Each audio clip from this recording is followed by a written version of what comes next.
It's the high school matchup that's drawn national headlines, much anticipated, talked about more than any other high school game in years.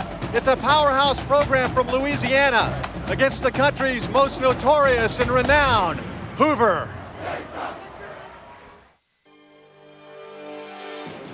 The bright lights are shining, and it's time for a high school football showdown. On one side, the John Curtis Patriots, proudly representing the state of Louisiana and the number 11 team in the country. On the other side, the top team in all the land, Hoover High in Alabama, looking to leave no doubt about their place as number 1. It's John Curtis and Hoover coming your way next.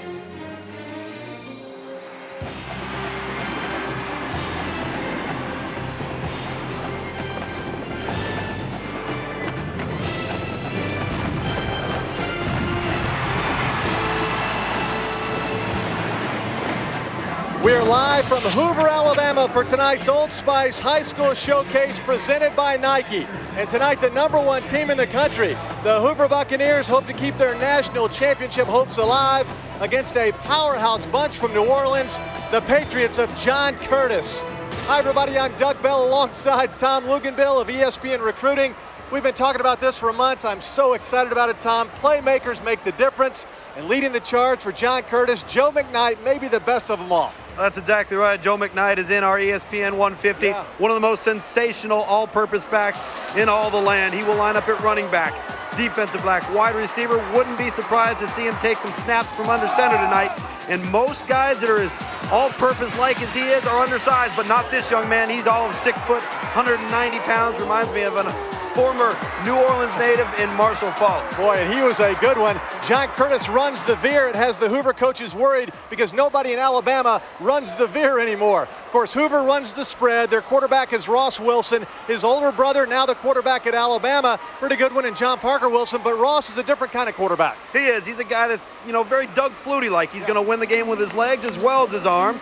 Not very big. If he was a taller kid, he'd probably be much more heavily recruited.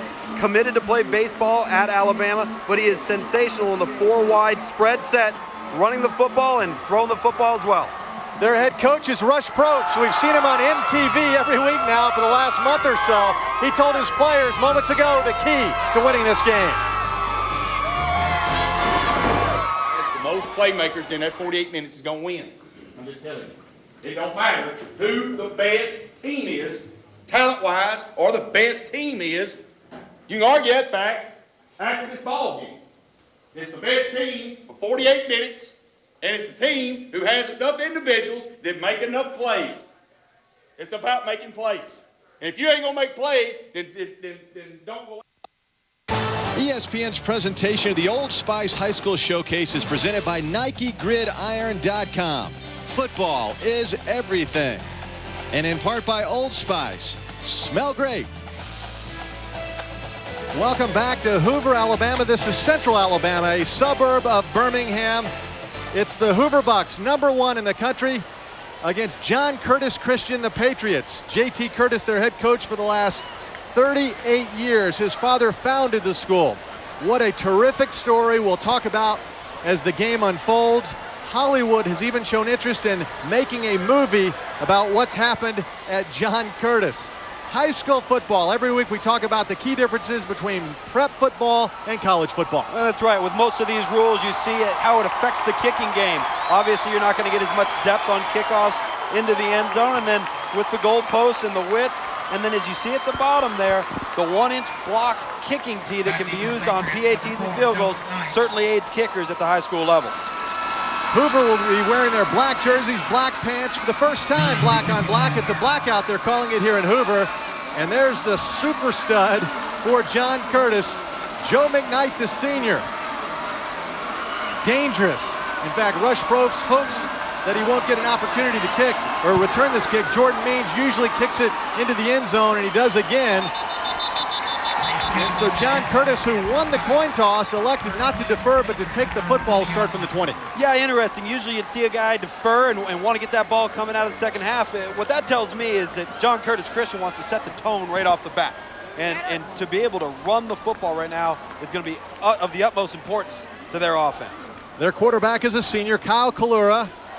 There you see his number 6'1", 200, also plays basketball. He'll split time with Matt Sauché.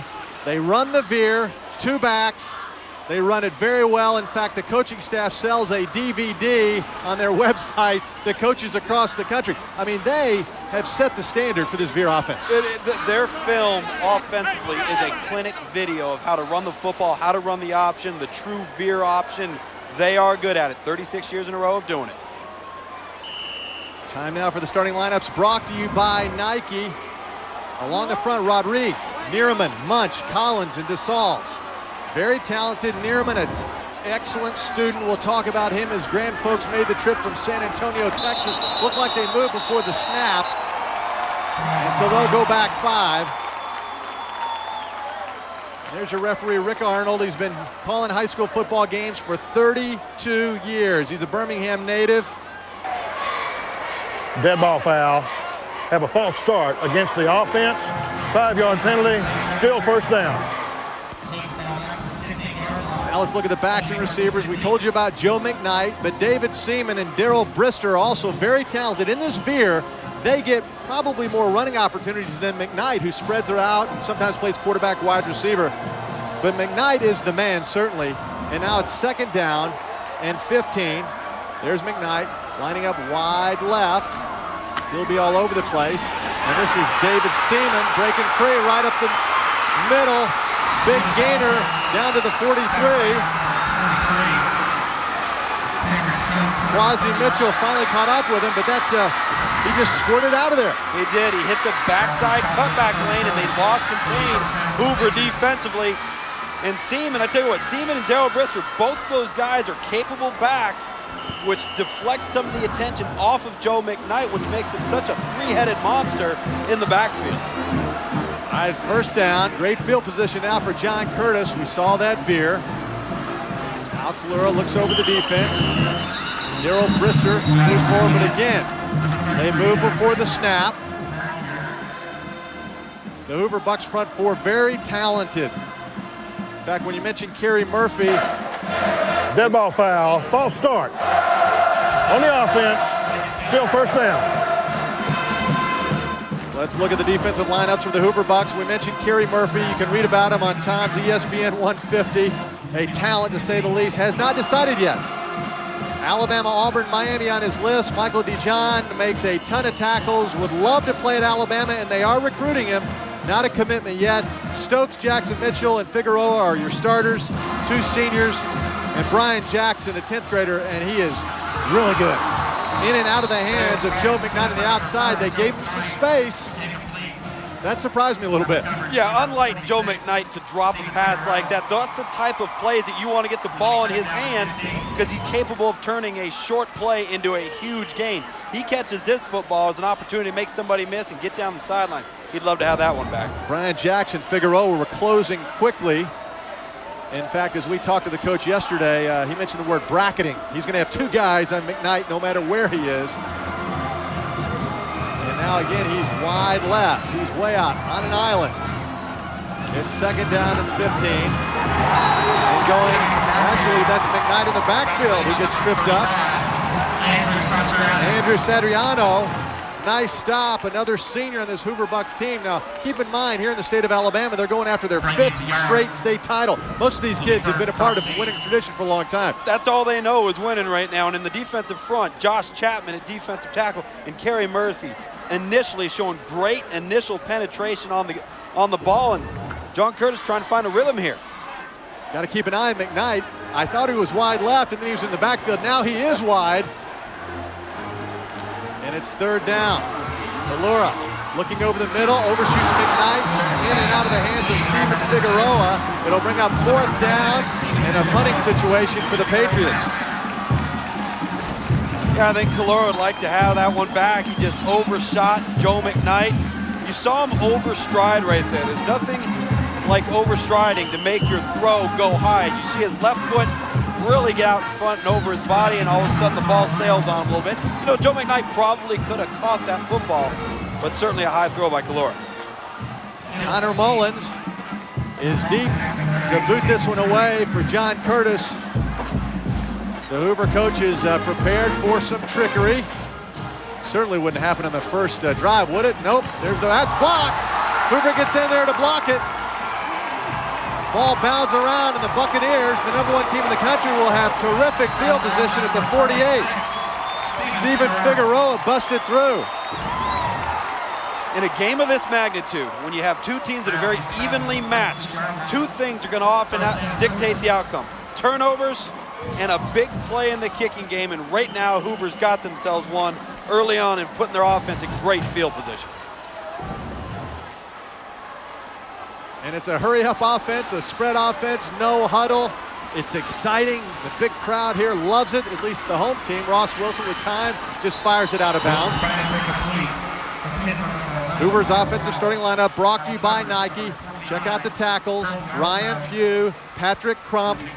Man, are they good. Gary Kramer, he's an undersized center, but Rush Probst said he's like the most valuable player in that line. He calls all the protection packages.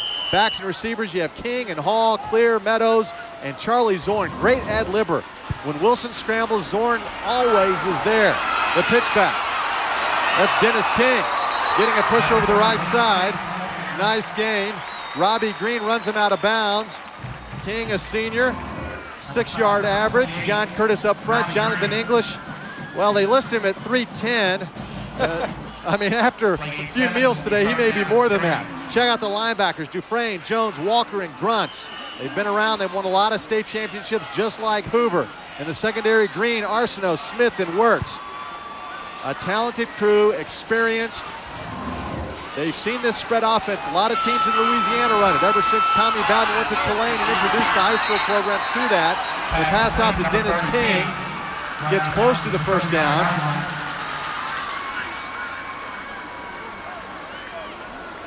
And again, we see Ross Wilson looking to the sidelines. Yeah, he's going to get all those signals from the sideline, and they're going to be an up-tempo. They want to dictate how this game's played offensively. Everything's going to be signaled in. They'll call out the formation. They'll get set quickly, keeping this John Curtis defense on their toes. You see Ross Wilson is verbally committed to play baseball at Alabama, but as Rush Probst told us yesterday, he would like to play football. Somebody would give him an offer. There's a first down for Hoover, right up the middle. The stop by Langston Jones. That was Owens on the carry.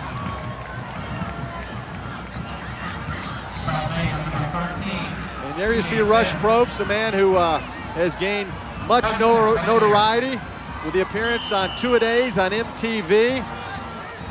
He's a man who wears his emotions on the sleeve. You saw the camera there shooting him. That was an MTV crew. They signed up to do the show next year as well. Ross Wilson on the keeper, takes a shot, but picks up 9 yards.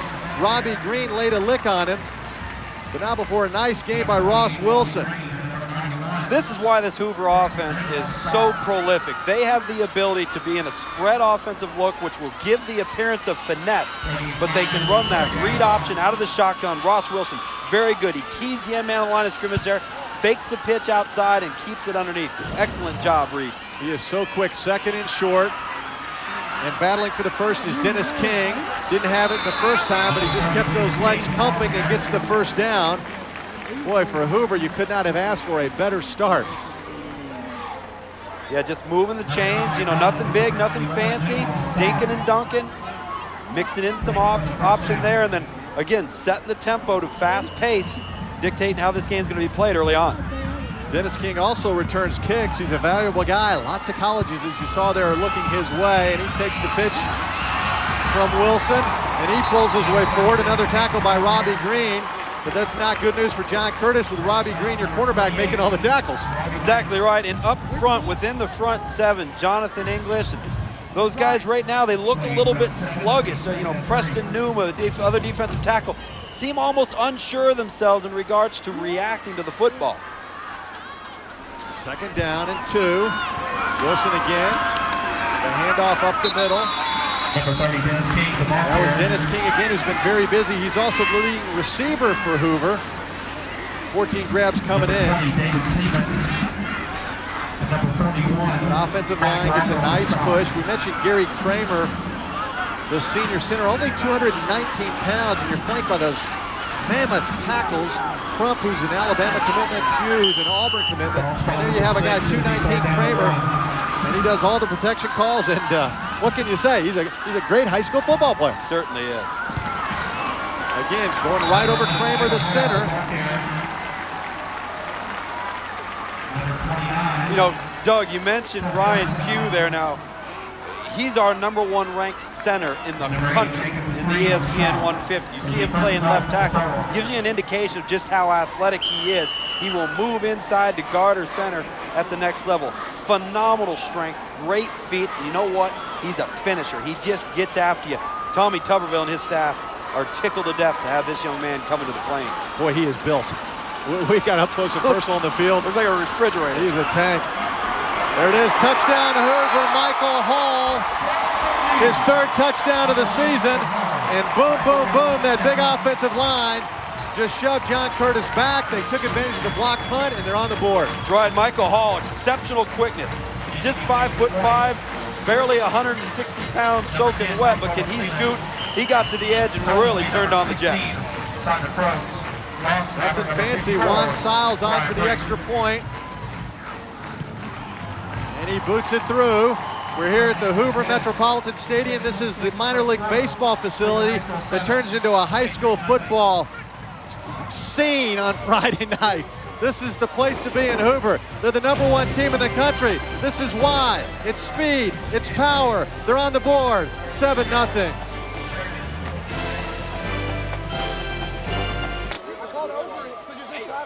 The Hoover Bucks and their touchdown maker, Michael Hall. You see number 11, a junior.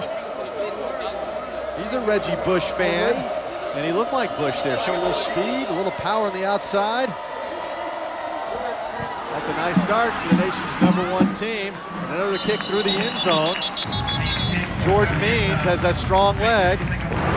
As we look at the schools now, obviously the best in Louisiana against the best from Alabama. John Curtis plays in the 2A division, although their schedule includes a lot of bigger schools. Their enrollment only 300, and 81 are dressed out for football, Tom. Wow. And there you see it. They've all won their share of state titles. Well, that's exactly right. And you see the enrollment there. That's one of the things I don't know if people truly appreciate how Hoover has gotten to this point. They dress so many kids. 95 young men dressed tonight on the varsity alone. So the depth is just sensational here at Hoover. It's 1st and 10 from the 20. Kalura looking for the pitch. Uh-oh. That was a bad pitch, and they'll have to fall on it. Looking for Darrell Brister. Just a malfunction from the quarterback. Oh, it's Hoover football. They jump on it. Andrew Satriano, the senior. He made a big play in the opening drive, and he's there again. Well, I talked about the 2 miscues that'll get you. A kicking game mishap and a turnover, and so far in the first 2 series, John Curtis has proven that they can accomplish both of those things, unfortunately for them. And this is what Rush Probst talked about. If they can jump on them early, it will be tough because of their style of offense to get back in the game. They've got to score points here to go up 2. And that is a big offensive line for Hoover. The center undersized, but he's a valuable guy. Big guards, big tackles. Dennis King going wide left, and he's knocked out of bounds. Gets back to the line of scrimmage. Good pursuit out. Colby Arsenault, as you look at Rush Probst. Looking on, that's David Faulkner. Next to him, you'll see another member of the coaching staff with a headset. He's the offensive coordinator. Ross Wilson, 2nd and 10. See the gaps there for the offensive line. He hesitates, completes it to Brandon Clear, and that goes nowhere. That's pushed back. It'll bring up 3rd down.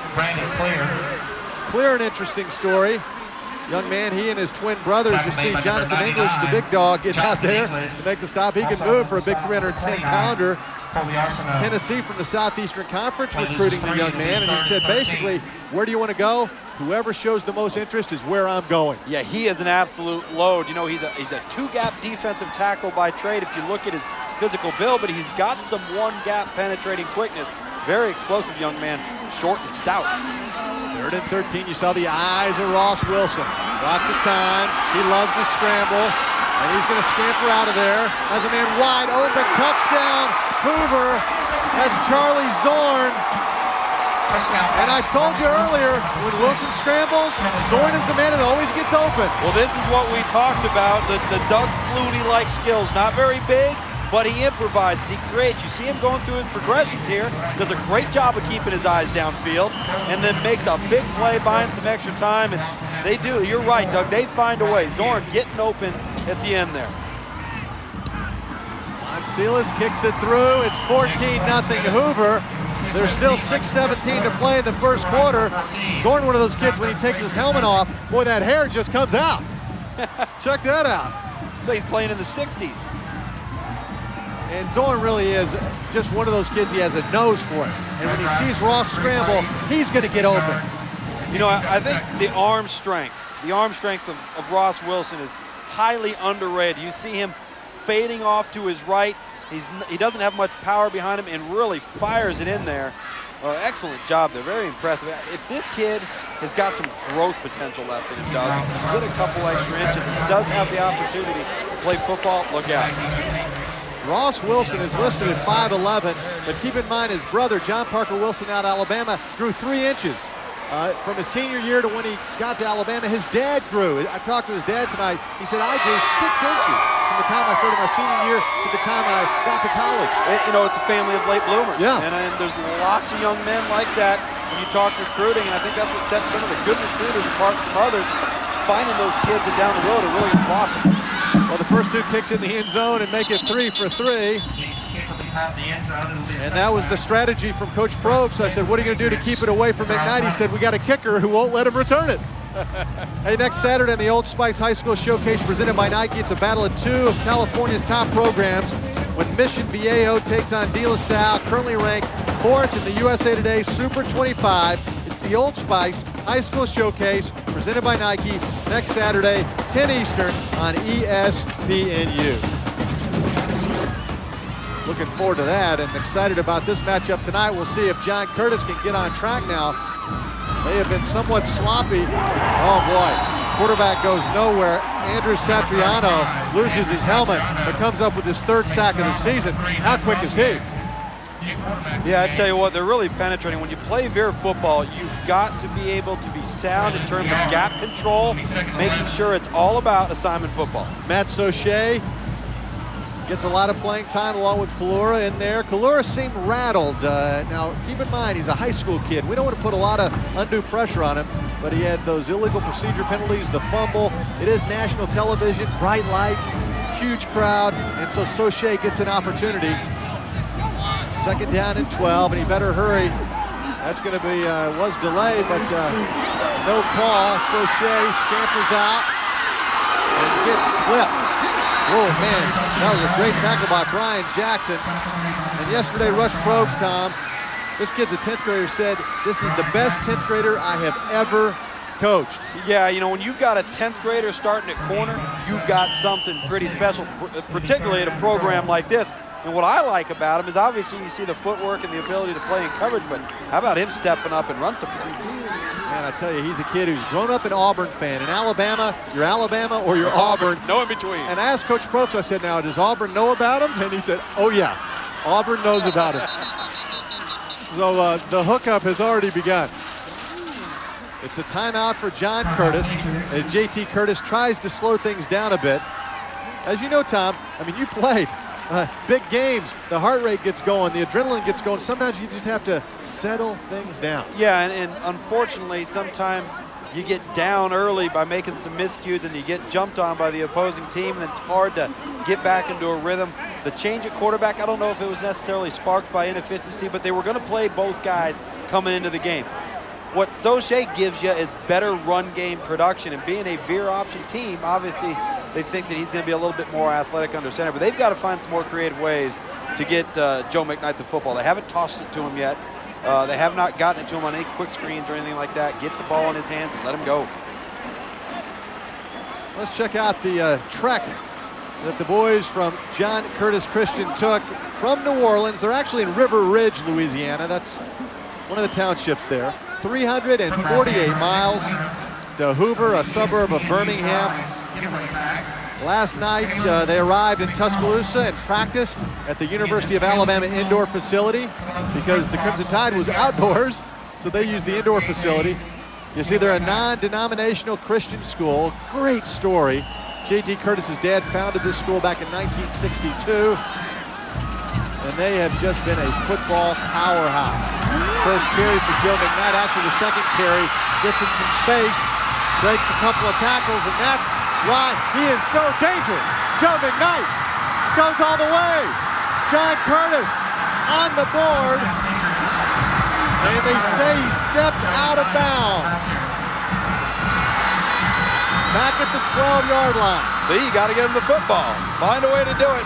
Obviously, this time out of the backfield, just giving it to him. He does a great job with vision, patience, letting his blocks develop, and then obviously you see the speed down the sideline, the ability to cut back. As I mentioned in the open, this isn't a little scat back, folks. He's 6 foot, 190, 195 pounds, very strong lower body, big play potential. You talk about a play that was much needed by this offense. They're now on the 14-yard line. That's what Joe's done this season. Coming into this game, he'd only carried it 9 times. They had 3 blowout wins against hurricane-ravaged programs, so they didn't want to run it up, and he didn't get many opportunities. Did you see the average? 25.8 yards a carry? Well, that last run is going to help that.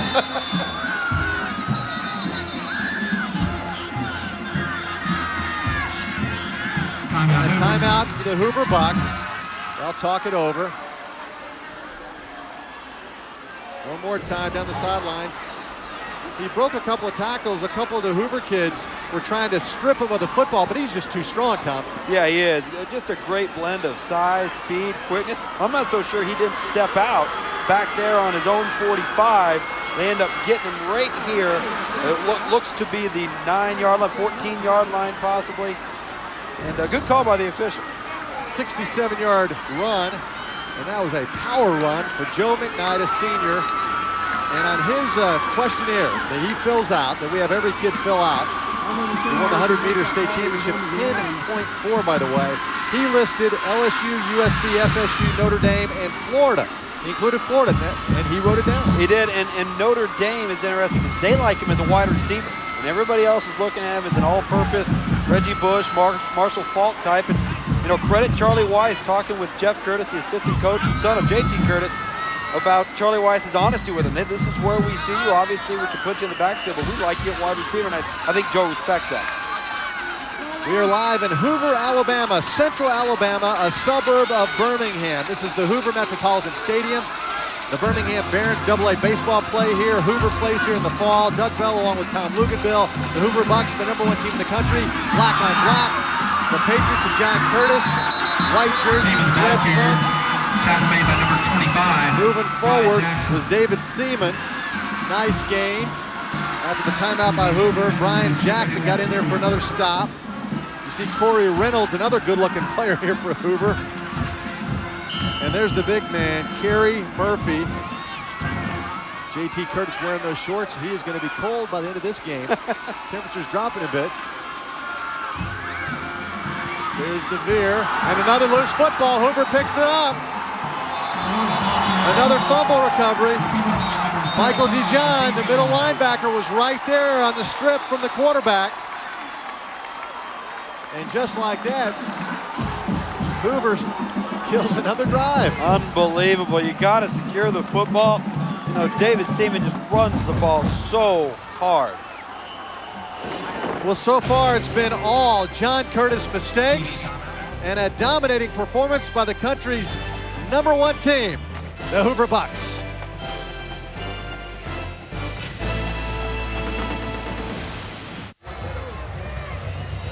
Michael DeJohn, the middle linebacker for Hoover, a senior, being recruited by Alabama, Ole Miss, Mississippi State. Big fumble recovery, right up the gut, quick feet. Number 30, Dennis King. Wow, that's Dennis King. Let's look at the miscues, and there have been plenty for John Curtis. The block punt. That led to a touchdown. Michael Hall, untouched. And then another fumble. Boy, the Hoover linebackers are quick. Ross Wilson found Charlie Zorn. And then again, the strip. Michael DeJohn was right there. And just like that, Hoover is moving out. Again, watch the push by the offensive line. Tom, they all have the little thing on their wrist, even the offensive lineman. That spread, no huddle offense. Ross Wilson with time, quick feet. Loves this. He loves the ad-lib. He runs out of bounds after a pickup of 4 yards. I mean, that's his game. Real heady play there by Ross Wilson, because you could tell he was tempted to throw that ball downfield, possibly into coverage. Instead, he just tucks it, gets what he can get, and then plays the next down. You know, oftentimes I think people underestimate the fact that just getting to the next down and not putting your team in a bad position can be just as positive as a big play. And Hoover wastes little time. Dennis King over the left side. He just run out of bounds about the 41-yard line. Be 2 yards short of the first down. That's Robbie Green again on the tackle as you look at rush probes. The offensive line for Hoover, Tom, I mean, there's no double teaming. They're just lining up man on man, mano a mano, and they're just taking charge. Yeah, they're dictating to the defense right now how this game is going to be played. And this is a defensive front with John Curtis, who's got some bona fide Division I kids in. That time, John Curtis wasn't even set, but they got enough penetration to foul up that play. Preston Numa got in there, 91. Mike Henry, number 90. See, that's what they do. That's what's called setting the tempo and playing the game on your terms. And I think that's what Hoover does to all of its opponents. They want to make sure that they jump them early and then set the tone for the rest of the game, and it starts up front. This is one of the few spread offensive teams that I have seen that can physically run the football. So the penalty was against Hoover, the illegal shift. And John Curtis will refuse that and get the football back, and it'll be the first time that we see Joe McKnight return a punt. Although Rush Probst told us yesterday they hope to angle punt, and Jordan Means, who's kicked him out of bounds, will keep it away from Joe McKnight. This might be a shank on purpose. David Seaman is also deep, McKnight and Seaman. And that kind of went off the side of the foot. And it's going to be down at about the 47-yard line, a short punt. Just a 17-yard punt, but no return. Hey, you can't get enough high school football recruiting news? Check out ESPNU.com and the ESPN 150. The 150 is a breakdown of all the top high school prospects in the country, along with detailed analysis of over 1,500 high school players nationwide. For more on the ESPN 150, log on to ESPNU.com. And there's the top 5 centers. Ryan Pugh, number 83. Think Auburn's loading up in the offensive front there. Chaz Ramsey as well. And guys are versatile. They can play guard, center. You're seeing Pugh tonight play left tackle. Gives you an idea of the athleticism of these guys. Kyle Kalura back in there. Dead ball foul. False start on the offense. 5-yard penalty, still first down. That's Rick Arnold again. He's been doing this for a long time. They're trying to get a quick snap, and it's just not working. Yeah, I tell you what, they're big defensive series there by John Curtis to get this ball back after that turnover. This is the series John Curtis has to come up with something special. And so far, the offensive line for John Curtis is going backwards, and again, flags down. Hoover was really up close. We'll see what the call is. As you look at J.T. Curtis.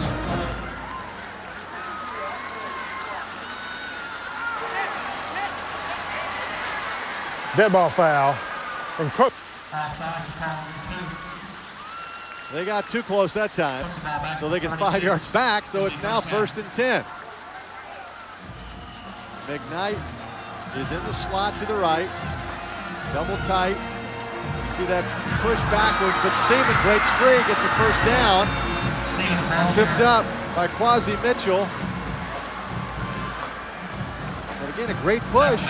But Seaman worked his way, wiggled his way out of trouble. Yeah, in the defensive front right now, you know, Kerry Murphy, Josh Chapman and crew, they are penetrating up the field, and it's disrupting the handoff and the pitch. And you see right there with Kalura, he's struggling just to be able to get the ball into the carriage of the running back. And there's McKnight. Running right into the teeth of that Hoover defense, and Hoover says he fumbled the football. They're motioning like they got it again, but John jumped on it. They said he was down. Boy, Dijon is 6 feet, 219. Played for 4 years in this program. That means he's won 3 straight titles, looking for 4. And And Rush Probst said he's one of those guys, and you know, Alabama wants to recruit, but they want to wait and see the numbers. Sure. Ole Miss, Mississippi State, same thing. A little tricky in the backfield. Seaman left side. Fighting for that first down marker. Post to Hoover Bucks. Send him backwards. Now the play before, Hoover thought they had another fumble. Joe McKnight was hit by Corey Reynolds. And look at the football. The ball certainly did. It does squirt out. John Curtis got away with one there. It's 3rd down and 3. Double tight end, including big number 99, Jonathan English in there at tight end. They're fighting hard. And it looks like he got a first down. Zach Latham stuck his nose in there. And there's the motion. First down, John Curtis Christian. Most underused play in all of football. I truly believe that. If you chose to do so on 1st and 10 and run the quarterback sneak, you would likely gain 3 to 4 yards. It's just one of those plays that you can really get a lot of mileage out of. J.T. Curtis. As you look at the first downs, John Curtis hanging in there, but the turnovers have been the bugaboo for this football team early on against the nation's #1 team. That's McKnight on the outside. Gets pushed out of bounds. Nice pickup of 9 yards. Stephen Figueroa on the stop. McKnight 6'1", 200.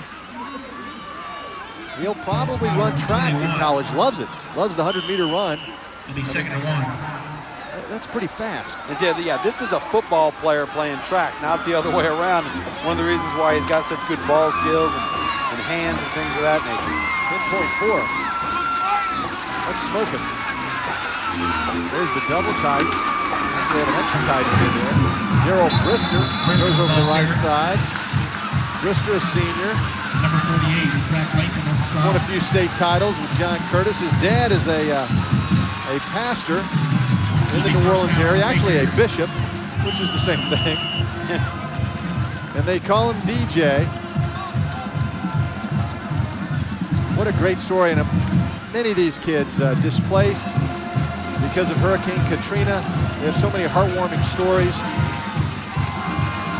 And it was really a shot in the arm for that community when Curtis brought the football program back. Again, that's Seaman. He's going forward. They're going right up the middle, going right at Kerry Murphy and Josh Chapman. Murphy 92, and that's the end of the first quarter. J.T. Curtis and his Patriots are down by 2 touchdowns. They came out fired up, but the Buccaneers, wow, have they been impressive. Big crowd watching the home team roll up big numbers early on.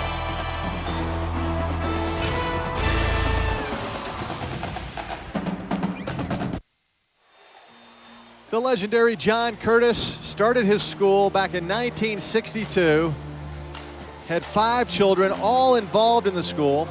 Of course, his son JT in the back there, the head coach. Leon, 4 grandsons are coaches, along with 2 grandsons-in-law. I think you can say that. The grand old man passed away in May of 2005. That was his chair, and now in honor of Dad, the founder of the school, they bring that chair to every game and put it on the sidelines.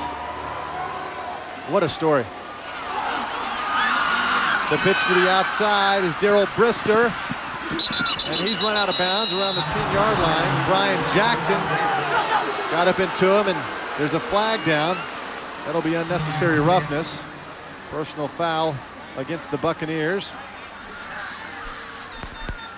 In fact, you see the red pants with the stars on the side? Dad loved those pants. Those are the Evel Knievel pants. Well, he wanted to wear those, and JT never really thought too much of the pants. Never took to them, huh? But last year, after the hurricane, after his dad passed away, they played in the state championship, and he said, you know what? It's time to do those pants that Dad wanted, and they've worn them ever since. The personal foul goes against the Buccaneers. Half the distance to the goal line. There you see Leon, JT's brother. He's on staff along with Jeff and Johnny, Preston and Matt, the nephews, his son-in-law. It really is a family affair at John Curtis Christian High School. First and goal now. Ball is just on this side of the 5-yard line. That's the setup for the veer. Squirting right up the middle is Joe McKnight. Mark McCarty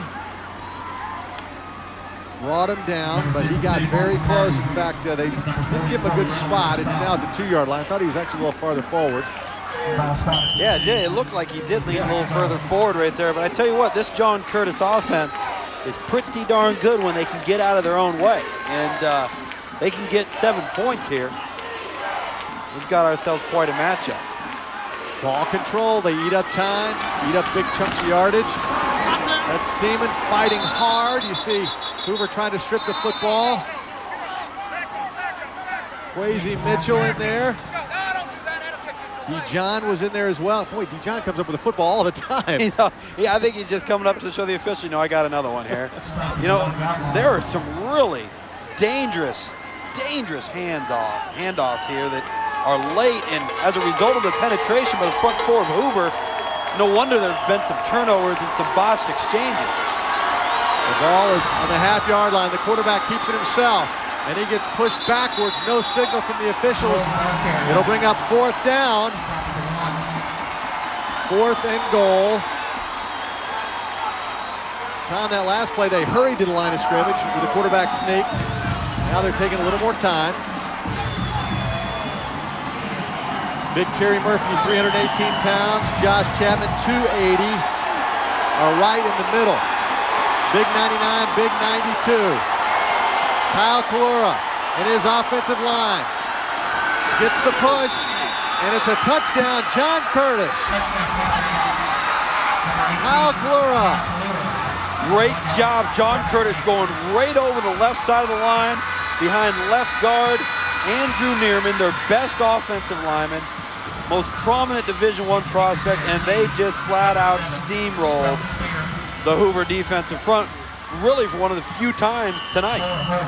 Neerman got a great push. Boy, I like to see big guys get leverage like that. Big number 75. Stone Spear on for the extra point. Spear, a 10th grader. You see that baseball stadium goes around the end zone. And he boots it through. It's 14-7. And just like that, Curtis has worked their way back into this football game. Yeah, all of a sudden now things have slowed down a little bit. Andrew Neerman, big number 75, gets the push. Quarterback right behind his big offensive guard. And Curtis celebrates the score. If you're a member of the cheerleading squad at Hoover High School, the football team, you're used to cameras and microphones, MTV on the sidelines tonight. As you look at the scoring drive, which was very impressive, that Veer offense, I mean, it is pretty to watch when they're not turning the ball over. 11 plays, 54 yards, ate up 4.5. And the quarterback took it over on 4th down. It was a nice goal line stand. Yeah, it was. And this is one of the premier offensive units in the state of Louisiana. They have been able to run roughshod all over their opponents each and every week. And if they can get the ball rolling here, what they can do is control the time of possession. So now Hoover's prolific offense can't get on the field.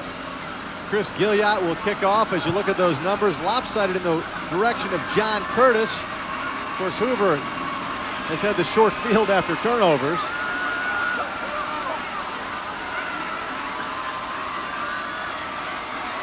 Gilliott kicks deep.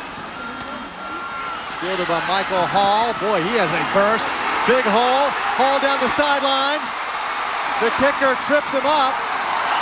Down to the 34. Wow. Does he have an extra gear or what? You talked about the short field. It's every coach's dream is to play on a short field all the time. And John Curtis has an opportunity. They score to pin him back. And now, here we go again. A Hoover on his short field, thanks to Michael Hall. Electrifying, quick. He can really scoot. And when you can change field position in the kicking game, you got an opportunity to win a lot of football games. 60-yard return. Dennis King over the left side. He gets a great push. Again, you know, you look at the Veer and what their offensive line did in that last drive, but the Hoover offensive line has just really controlled the line of scrimmage. They have, and now you see in the quick tempo, getting up to the line of scrimmage, get rolling again. And John Curtis scrambled a little bit on defense, having good set quicker than they're used to. Ross Wilson looked at that wristband, again keeping it on the ground. Why not? Dennis King, gaping hole. First down for the Hoover Bucks. Down to the 14-yard line. P.J. Smith, Preston Numa, the stop for John Curtis. Boy, some quickness there by Dennis King. Quickness in the backs, quickness up front with their offensive line. They come out of their stance so quickly, and they really do a nice job of locking on. And the pitch back to Dennis King again. Puts his head down, falls forward, gets to the 9-yard line before he rolls out of bounds. Nice pickup. We've talked about those two senior tackles, Crump and Pugh. Matt Jones, the biggest lineman at 312 pounds. He's just a junior left guard. Tommy Sakura, a senior right guard. Flag down.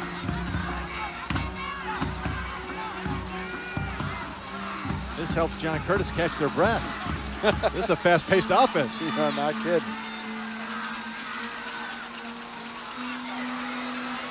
Have an illegal shift on the offense. 5-yard penalty. Still first down. That was just a matter of them not being set, trying to hustle up to the line. You got to be set for a full second. And you got ahead of themselves a little bit there. Certainly, as you mentioned, Doug, helping out John Curtis get a breather on defense. Jonathan English, the big guys on the line, they look gassed. Again, that push on the left side. Here's Owens, young man who carried the ball in the first drive. Langston Jones on the stop. As you look at Rush Probst, a man who took over in 1999 at Hoover, a program that was really kind of floundering. And he said, you know, when you take over a program that has some tradition, you got to make changes. So he brings in the no huddle, the spread. And wow, has it been successful. Flag down. Ross Wilson scampers left. Quick on his feet, run out of bounds. And that may draw another flag. Run out of bounds by number 29.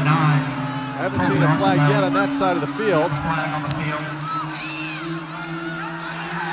Yes, there's a late flag now. 2 late flags just came in. We'll see. Both teams are kind of jawing at each other. Ross Wilson and Langston Jones. Wilson, the quarterback, Jones, the linebacker for John Curtis, were kind of at each other. These two need to join the debate team. There's been so much made about this game. Preseason in the USA Today, ESPN, the magazine, Sports Illustrated, you name it, they've been talking about the Hoover-John Curtis matchup. And here we are tonight. A beautiful night for football in Central Alabama. You love these matchups. Let's listen to Rick Arnold. Okay, hold it. We have 2 fouls. 1 live ball, 1 dead ball foul. The illegal shift against the offense has been declined. The dead ball, unsportsmanlike conduct against the offense has been accepted. It will be 3rd down. So they call that on Ross Wilson. He was thrown out of bounds, and you see the smile on his face. I don't know if he ought to be smiling after jibber-jabbering and costing his team 15 yards. And take a look to see if he had something to jibber-jabber about. Colby Arsenault threw him out of bounds. I thought that was going to bring a flag. It did not, but then the extracurricular after the fact. And so Hoover is way back. The ball's back at the 31.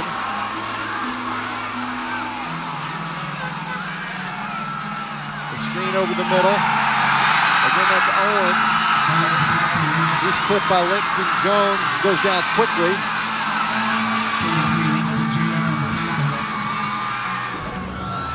Great job by John Curtis here, staying at home. You see Jonathan English, 99, he realizes it, and he goes to the wide side, the middle linebacker. As you sit there looking right there, Langston Jones really just keying the quarterback, sees where it's coming from, and then makes a great open field tackle. That penalty by Ross Wilson may come back to haunt Hoover down the road. 52-yard field goal attempt for Jordan Means. A low liner that comes up short. He had a 52 and a 50-yarder on his resume this season. Just never got the lift on that one. No, he didn't, and this young man can kick the football. They certainly trust him to kick from 45 plus, and you saw at the completion of that miss right there, Doug. Those John Curtis offensive linemen came flying off the sideline. There's a little hitch in their giddy up now. They're pretty fired up. I think they see the momentum shifting quite a bit. The pressure now certainly goes on the shoulders of the big Hoover kids, and big Kerry Murphy in your ESPN 150, Josh Chapman and Auburn commitment. I think it's up to 92 and 99 to start clogging up this veer. Because clearly the offensive line for John Curtis is getting a push. And passing, Plura over the middle, McKnight wide open. Are they gonna catch him? It's a foot race, he's gone. 80 yards, Plura, Joe McKnight. Wow. You know, we talked earlier that Coach Probst at Hoover mentioned how they wanted to bracket Joe McKnight all evening long. What he means is take a safety and a corner and bracket him off on the one side and double team him. That time they caught him with their safeties peeking inside on the run with a great play fake by Kyle Kalura, and then throws a beautiful post route to Joe McKnight. Wow. That was a nice pass, but watching that kid run, and believe me, the secondary for Hoover, they're fast. They can run. Joe McKnight can really run. Timeout, Patriot. Timeout, John Curtis. They want to set things up again. First year Stone Spear has kicked for John Curtis, so they don't want to go backwards to this extra point. They want to be right up there. Now watch this again. Great play action fake that you see in the veer, and then the race is on. Cameron Stokes couldn't catch up. Kwesi Mitchell just gets caught peeking inside. When you're playing man-to-man defense, you can't be looking at the quarterback and playing the receiver at the same time. One of the most difficult things when you're a secondary coach is getting guys to realize when you're playing man, you've got to stay to the hip. You've got to play your guy, and if you start peeking in the backfield, you're headed for trouble. Joe McKnight. Like Mr. Tyler last night, the game that you did on ESPN2 in California, it's almost effortless when these kids run. It's really special to watch them. It is. Both those guys they're similar because they can contribute as a running back and also as a wide receiver. Just tremendous versatility. Obviously, it gives a player significant value once he gets to the next level. Stone Spear will try to split the uprights. You see our Old Spice and Nike logos in the end zone. That's the dugout, by the way. That's the visiting dugout when they played baseball. And we're all tied up in Hoover, Alabama. There's a break in the action on the field. Now Old Spice takes us off the field with quarterback Jimmy Clausen of Oaks Christian in California. That was Old Spice off the field with quarterback Jimmy Clausen of Oaks Christian in California. He is #1 on your ESPN 150. Yeah, I tell you, Jimmy Clausen along with Mark Tyler and Marshall Jones, all three of those guys from Oaks Christian, saw him last night up close and personal. Little sneak peek this week. You may see some changes in the top 5 or top 10 of the ESPN 150. And whistles everywhere on the short kick. And they'll re-kick. It'll be offsides against John Curtis. Chris Gilliott is the man who handles the kickoff duties for the Patriots. And somebody got a running start. Didn't wait for Chris. They cheated. So he'll go back 5, and he kicks it short anyway, so it'll be plenty of space for Dennis King, who is deep for Hoover. Michael Hall is also back there. Now he's going to be kicking it from where you would be kicking at the next level, at the collegiate level. Chris Gilliott, 9th grader, getting an opportunity to shine here on national television. Another short kick. Dennis King fields it at the 20 and right up the middle. Big gainer. Dennis King has the kicker to beat. Trying to get his own man out of the way. Cuts it back. Oh, he's tripped up at the 14-yard line. Wow. Josh Linson, woo, was the man that couldn't get out of the way. You know, that's twice now on back-to-back kickoff coverage units for John Curtis where there's no lane integrity. That's what coaches call it, lane integrity, when you're coming down to cover a kick, and they are just creating huge gaps that Hoover is exploiting, and changing field position. 63-yard return. Ross Wilson gets dragged down from behind by Preston Numa. Numa being recruited by the Arkansas Razorbacks in the Southeastern Conference. You know, Numa, as you look at Ross Wilson, Big Numa, number 91, his mom works for the IRS, and they had to move away during Hurricane Katrina. He rejoined the team last year in the 10th game of the season, and now getting a little pesky, the Patriots defense. Wrapping up Jamarius Owens, Kenny Kane leading the charge. There's Owens. There's big Preston Numa. He was glad, like all these kids, glad to get back to his hometown with his friends, playing football again. So many stories in this John Curtis Christian team, just like that. 3rd and 12, another great kickoff return. Will Hoover turned it into points. They have not been opportunistic here in the second quarter. Ross Wilson calls timeout. You know, there has been a change in flow of the game here. When I say that, defensively, John Curtis has made some adjustments, Doug, and now all of a sudden, that offense that we were talking about that was dictating tempo for Hoover, it seems to be on their heels a little bit. A little confused. Log on to your new online source for all things college sports, ESPNU.com. This brand new online service will be a gateway to all college sports content from ESPN, combining the latest news with an expanded collection of new exclusive materials, scores, columns, video, audio highlights, podcasts, live streaming games. Log on ESPNU.com today. In the state of Alabama, the top 5 recruits, as Tom Luganville sees it. A lot of talent comes out of this state every year, Tom. Yeah, you know, there's guys all throughout the 150, you know, in this group. Seidel Corley down there at McGill Tulin is an excellent player as a defensive end. And Michael McNeil, what a load, our highest rated safety in the country, and he's considering Auburn, Alabama, Florida State. Mickey Andrews at Florida State doing a great job recruiting him, but coaches in this state really urge their young men to stay in state and represent the state of Alabama and play their college football here. I'd expect him to either be at Alabama or Auburn. 3rd down and 12. Ross Wilson, after talking with Rush Probst, straight back over the middle. Had his man momentarily, Adam McBrayer. It would have really had to be a laser to get there, but he was open. So it'll bring up 4th down and another field goal attempt. This is foreign territory right now for Hoover to have a lot of 3rd and long and 4th and long situations. They're not used to being in that role. So far have not shown that they've been capable of converting yet. Juan Carlos Solis with a field goal, and he misses it wide right from 34 yards. So 2 field goal attempts have gone awry for the Hoover Bucks. Number 1 team in the country shaking their head. Wide right. Alabama knows all about that, the university last week.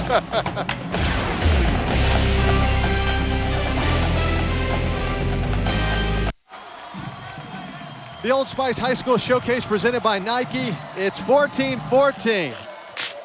Last night in Venice, California, we saw 2 of the best high school players in the country. Jimmy Clausen, number 1 on Tom's ESPN 150, 19 of 36, 292 yards, 3 touchdowns. Mark Tyler, 21 carries, 222 yards, 4 touchdowns, and they rolled to a 47-17 win last night on ESPN2.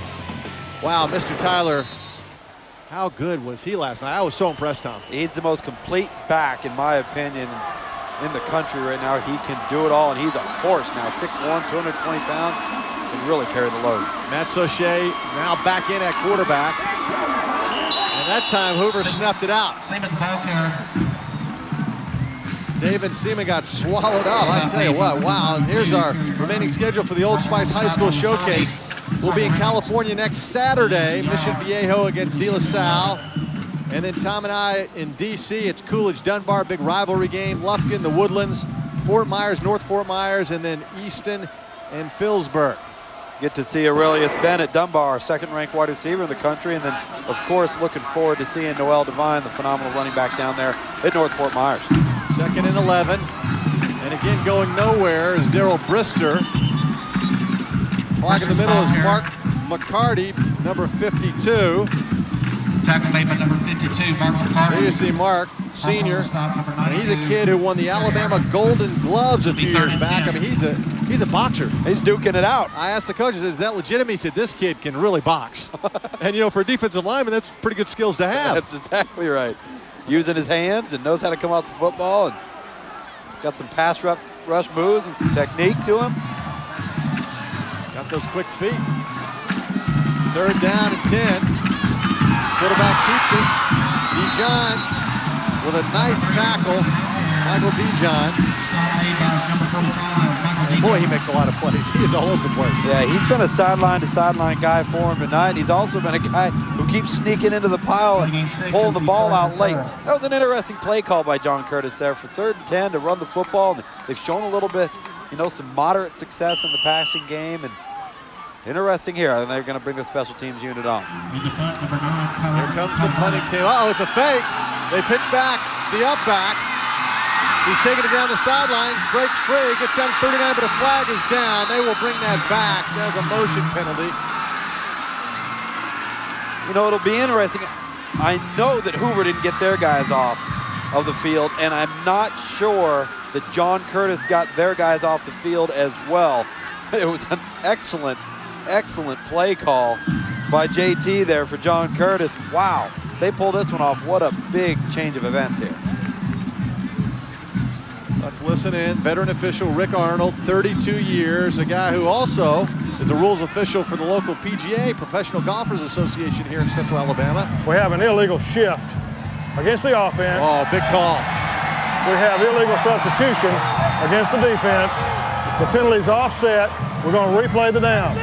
Yeah, their guys weren't off the field, Tom. Yeah, not only did they have an illegal shift and were not set, their guys were not off the field. And you know what? Hoover was nowhere ready to defend that. Probably had close to 15, 16 guys on the field, and John Curtis didn't need to be in that much of a hurry. They had at least 4 guys still on the field. They did. When they snapped the football. So we'll see if they punt it this time. Connor Mullins is deep. But after that last play, the Buccaneers are a bit nervous.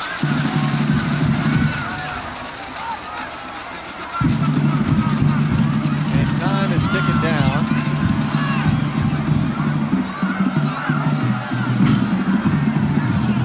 Play clock never got started. And that's what the coaches from John Curtis Christian said, hey, the play clock never started ticking. And that's the complaint. There's play clocks in the end zone here at the Hoover Met. And the 25-second clock never started. And they will take them back. They're not buying that. And is this official saying, I keep it on the field, don't worry about the clock? I can't tell you how many times I have been in that situation on the field where that play clock doesn't run. They don't want to hear it. So now a timeout by John Curtis. He's going to call the official over. He wants to have a personal conversation. And I can tell you the head referee is going to stay as far away from him as possible. It really was an interesting conversation as I kind of eavesdropped on JT Curtis talking to Rick Arnold. And he was going over everything. The way his center moves his head, the way his center moves his hand. We're going to do this. He wants to make sure he's not going to get home.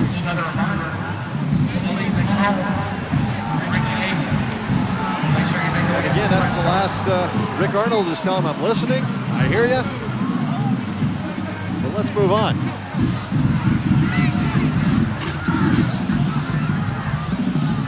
Even saw his lips there. I'm sorry. But hey, we kept the time on the field. And And that was a big penalty because it was 4th and 4, and now it's 4th and 8, so it's certainly a punting situation, but you have a punter, somewhat inexperienced back there. One punt has already been blocked tonight.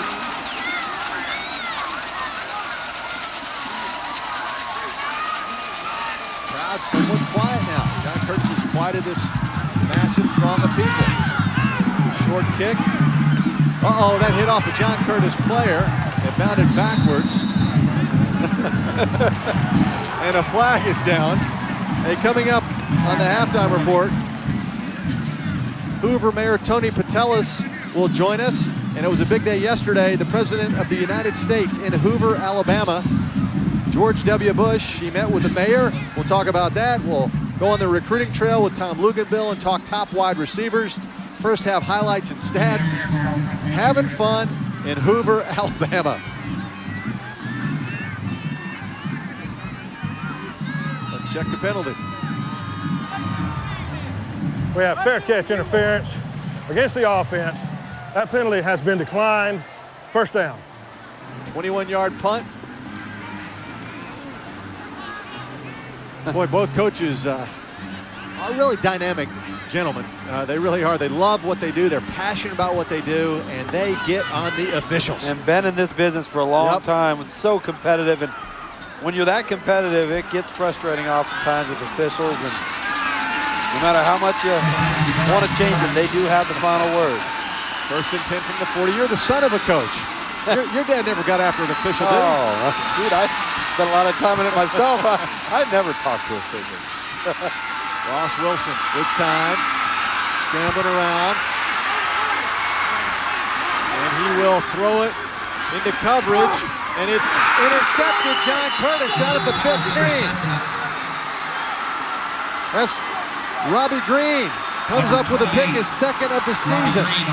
JT Curtis told us this week that Robbie Green and P.J. Smith, their 2 best defensive backs on their football team, both are youngsters, both juniors, and this is their best cover player. Now, if you look at Ross Wilson here, I know he wants to make something big happen. As I talked about before, where he made a wise decision and just ran out of bounds or threw it out of bounds, here he forces the football and costs them the turnover with just a little over 3.5 minutes to go.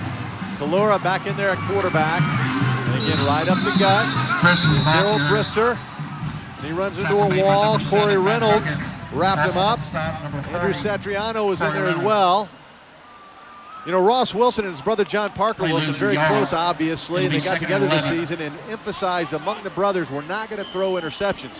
John Parker at Alabama's thrown 1 through 4 games. Coming into this one, just 3 for Ross. That was not a good one. No, it wasn't. It was just a poor decision. Sometimes you get unlucky and you have a tip ball and bad things happen, but that was a poor decision, and Ross knows better than that.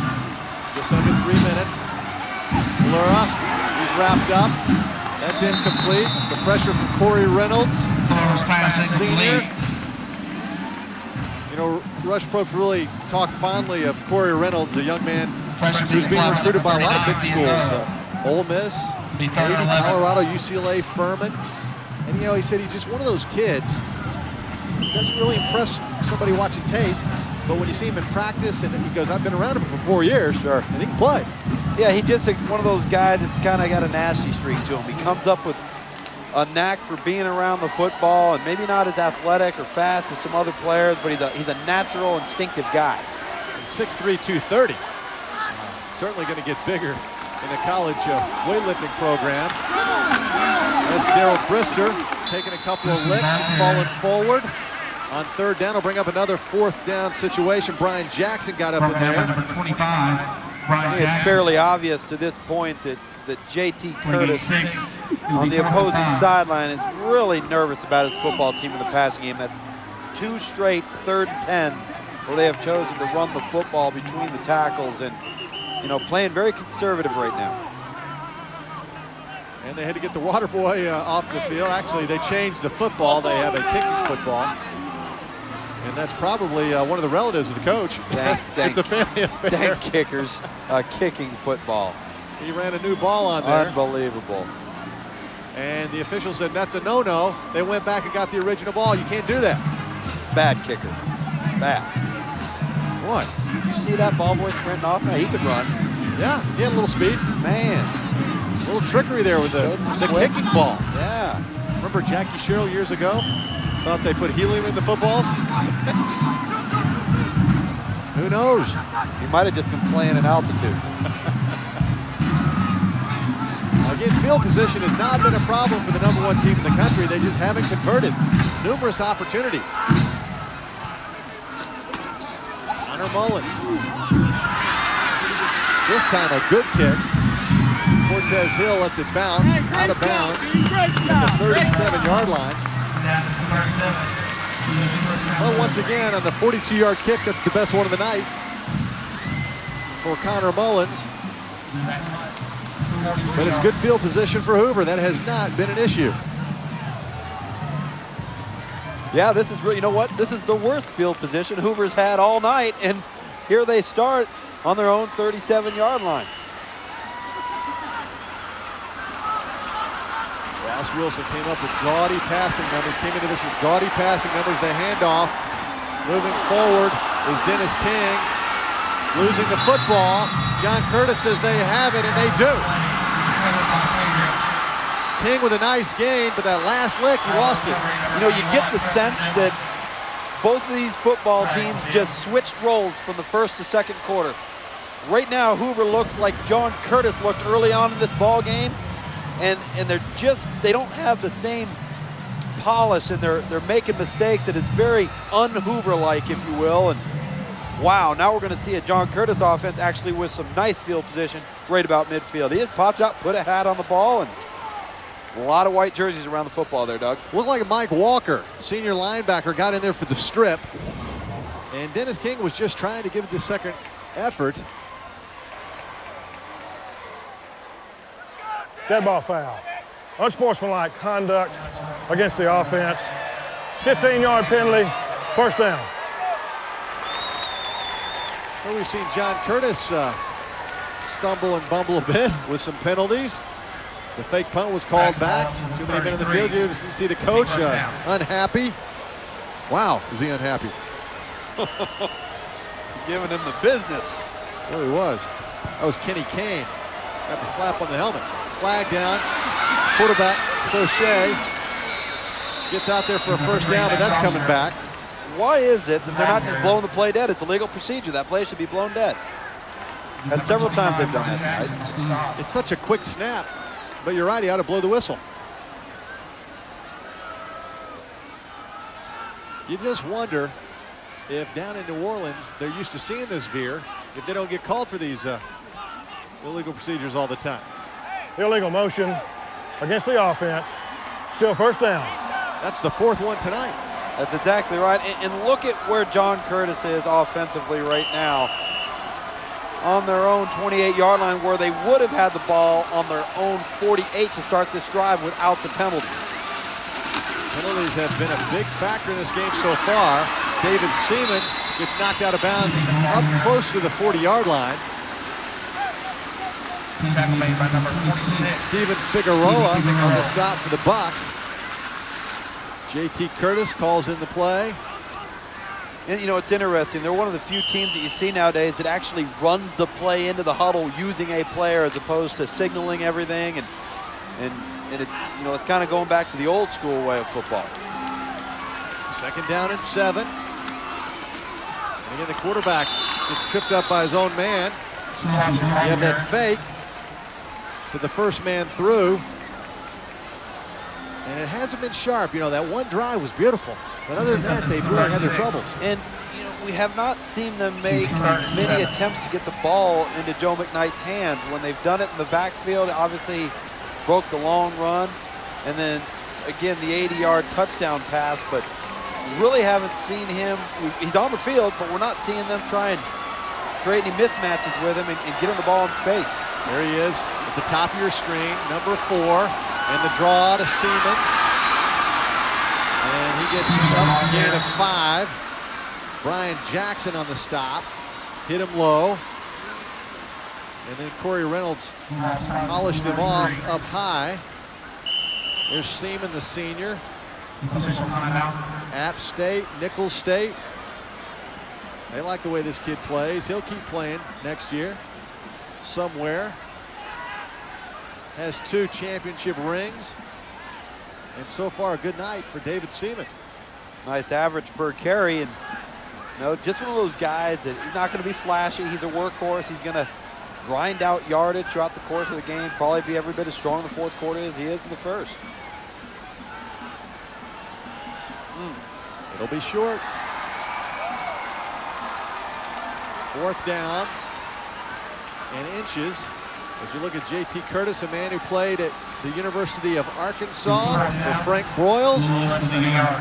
He said, yeah, I was back there in the 60s. And I said, did you play on the national championship team?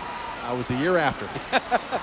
But he knows Jimmy Johnson and Jerry Jones and Barry Switzer and that crew. Loves Coach Broyles, as most players do when you play for a legendary coach and have success.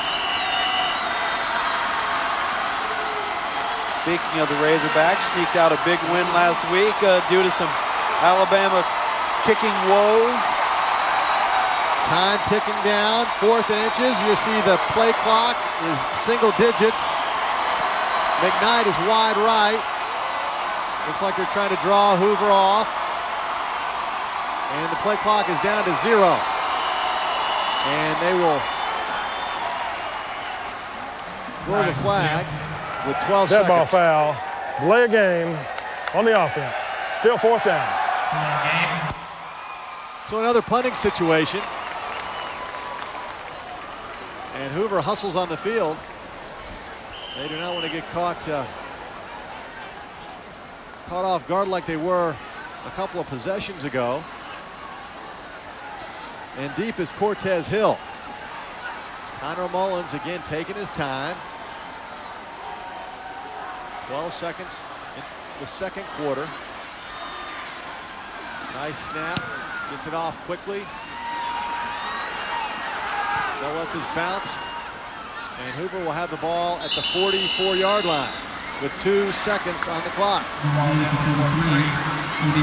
the time now is tipped down to 0 and a 17-yard punt. And that's it. So we played 2 quarters and we're all tied up. The #1 team in the country jumped out to that 14-0 lead, taking advantage of some early mistakes, but then Joe McKnight, the electrifying Joe McKnight, brought the Pats back. That's really 2 huge plays with the ball in the hands of Joe McKnight here, and they've got to come out in the 3rd quarter and get the ball in his hands even some more. There's Rush Probst. Hopefully we'll get the coach and talk to him about the first half, and it looks like he is walking in. Oh, there's the headset. And Coach Probst is getting lined up. Coach, Doug Bell, Tom Luganbill, let's talk about the first half. Great start, but then things bogged down, Coach. It did. And, a lot of it's our fault. And we didn't do a real good job calling plays. I didn't. And, down there we just tried to outthink ourselves a little bit. Got some opportunities, just didn't happen for us, no doubt. What about the second half now, Coach? We got to do a better job offensively. I mean, defensively, I think we're playing pretty good. The big thing is I think they're going to come back. The quarterback runs for them will be the difference in the game. I think they've got an answer for some things. They're going to score at least 1, if not 2. We got to go answer. We got to be better offensive this half to win the game. Coach, thank you. Thank you. Rush Probst, head coach of the Hoover Bucks, #1 in the nation. And he's going to go in and talk it over. We got ourselves a ball game. It's the Old Spice High School Showcase. The best in Louisiana, the best in Alabama, the best in the country, and we're all tied up on ESPNU.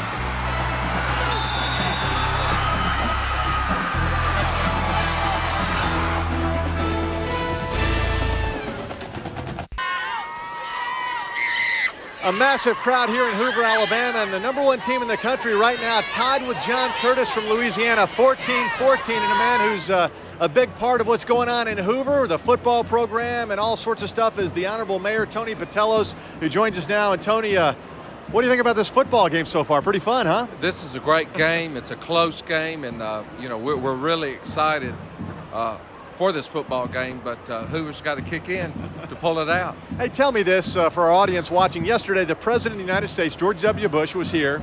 He made a stop in Hoover because you're doing some great stuff with ethanol fuel and the police cars and the fire cars and things of that nature. But he also talked about the Hoover Bucks football program. The president knew about the Bucs, right? Actually, he did, and I had an opportunity to talk to him, and he was very familiar. And at the luncheon where he spoke, he said, "Go Bucs!" So we were real excited for Hoover Buccaneers. Is that the first time you've been up close to the president of the United States? No, I have before, but this time it was a longer. I had the opportunity to visit with him for a longer period of time, so it was great. So many things are happening for your city. The MTV program, the president was here yesterday. This is exciting times for Hoover, Alabama. It is, and we're just very excited that so many things are happening in this city, and this football game tonight. You know, John Curtis is a strong team, and we knew this was going to be a tough team to beat, and Hoover's got to kick it in. Hey, tell us about Two-A-Days, the show on MTV, and it sounds like they're going to do it again next year with Hoover being the main focus. Obviously, great publicity for your city. It is, and we, because of Two-A-Days, we had a city council member that was in another city, had a Hoover Bucks shirt, and people were stopping him, literally just stopping him and wanted to talk Hoover football, which to me was amazing. How do you answer the critics, though? Whenever you have a show like that, you have critics, and they're saying maybe you're exploiting kids, they shouldn't be on national TV. Of course, we think it's great doing national TV every Friday with ESPNU, but how do you answer those critics? The way I answer that is we have a great football program in the state of Alabama. We have a great football program in Hoover. That program could take place anywhere in this country. It's reality TV for football. It's reality TV for young people, and you know, and what happens there is going to happen anywhere. There were 3,000 hours that was filmed, and I dare anyone in any profession to film for 3,000 hours and not say something or do something that you're not happy about. But it is a community thing. Every Friday night, especially when you're at home, 10,000, 12,000, whatever. This is quite a scene in Hoover. You got to be proud about the way things have just grown around the football program. We are, and also we have Spain Park High School, which is a big school too. Which is a big school. In Spain Park, they have a good football team. It's a younger school, of course, but with the new coach there that we have at Spain Park, I think Spain Park's going to be a team that Hoover's going to have to reckon with in the future. Now, for our people listening across the country, tell us how big Hoover, how big is the city? And I know it's growing rapidly. Pretty soon it'll be bigger than Tuscaloosa, Alabama, where the university is located. That's correct. We're a suburb of the city of Birmingham, and presently our population is 70,000. We're the sixth largest city in the state of Alabama, and probably in 6 years we'll pass Tuscaloosa. And the high school and the football program, how has that helped the growth of the city? Does it go hand in hand? I think not more the football program, but the academic program. The Hoover school system, our high schools, our middle schools, our grammar schools, excellent program. We have academic scholarships, and the kids, we receive more scholarships in the Hoover School District than most of the schools in the state of Alabama. So I think more so the academics than the football. Tony, tell me this, the atmosphere here tonight, it's the blackout, and the football team wearing black jerseys, black pants for the first time.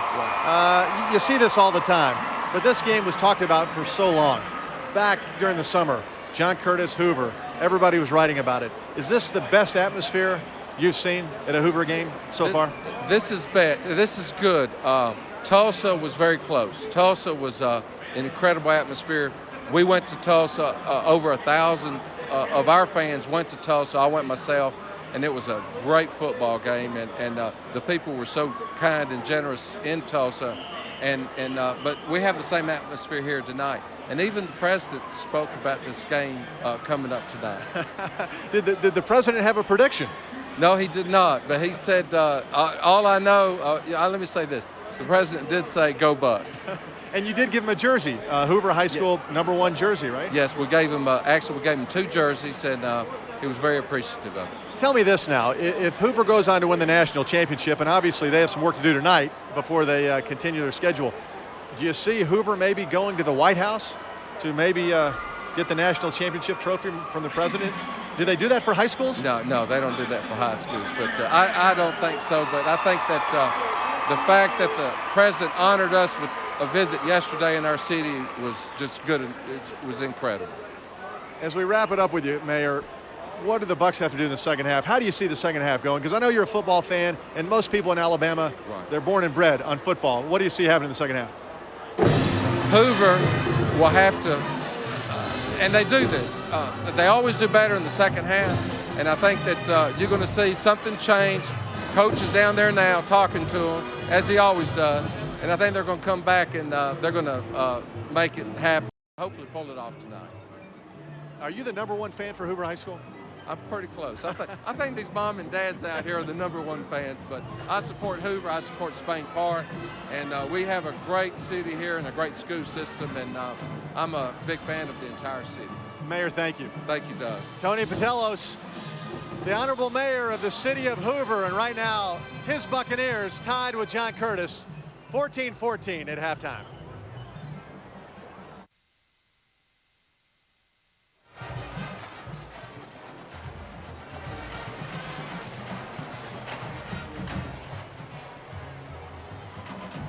Halftime continues in Hoover, Alabama, and let's continue talking recruits with Tom Luganbill of ESPN. Tom, let's talk wide receiver, starting with number 5 on your list, Israel Troop out of Tifton, Georgia. That's right, Israel Troop, a commitment to the University of Georgia. Probably one of the most physically imposing wide receivers in this class. Reminds me an awful lot of Anquan Bolden, the Florida State Seminole, and now current Arizona Cardinal. Really difficult to tackle after the catch, and as you see, the breakaway speed to create big plays after the catch. And then John Childs out of Mansfield Summit, a Texas commit. A lot of people are comparing him to a Vince Young type of player. Also doubles as the team's quarterback. I think that Mac Brown and his staff will determine where he will play once he gets on campus. But obviously you see the ability to make big plays while in space and carrying the ball. And then J.R. Hemingway out of South Carolina, Conway High School, committed to the Michigan Wolverines. He is a guy that's probably one of the most acrobatic playmakers in this entire class. He'll go up and get it at its highest point. He catches the ball in traffic, long arms, long legs, and can really, really run. You see the ability to take the short play and turn it into a big gain and outrun people at the second level. Now, Aurelius Ben out of Dunbar High School, he's already visited Notre Dame and Illinois so far this season. Will also visit Florida State, Maryland, and Miami. One of the more polished receivers in this class, and very, very big. As you see, very well built, difficult to tackle, great hands, focus, and concentration when he is catching the ball in traffic.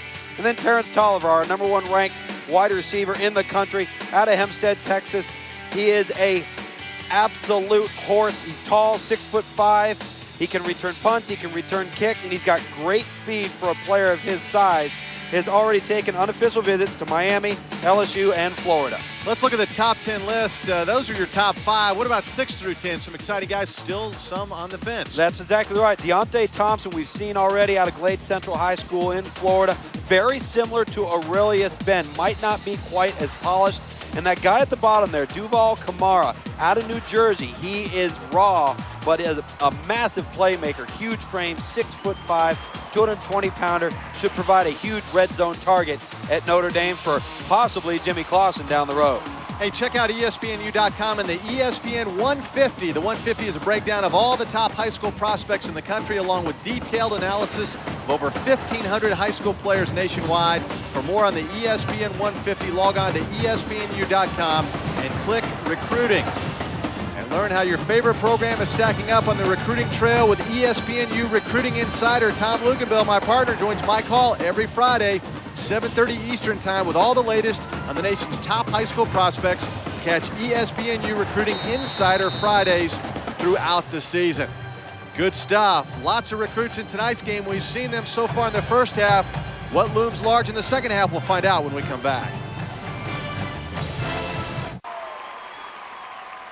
We're back. It's halftime in Hoover, Alabama. The #1 team in the country, the Buccaneers, tied with John Curtis. We expected this kind of a game, Tom Luganbill. John Curtis, I mean, they're a powerhouse program, but after the way it started, we thought maybe we had a blowout on our hands. That's not the case. Yeah, credit John Curtis and their kids for bouncing back and staying in the football game. Two extremely well-coached football teams making errors that are costing them, #1, field position, and #2, opportunities to score points. We've got ourselves a battle here. This is going to come down to turnovers and kicking game play, as it usually does between two very, very good football teams.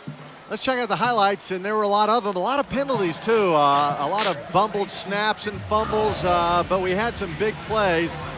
The block punt.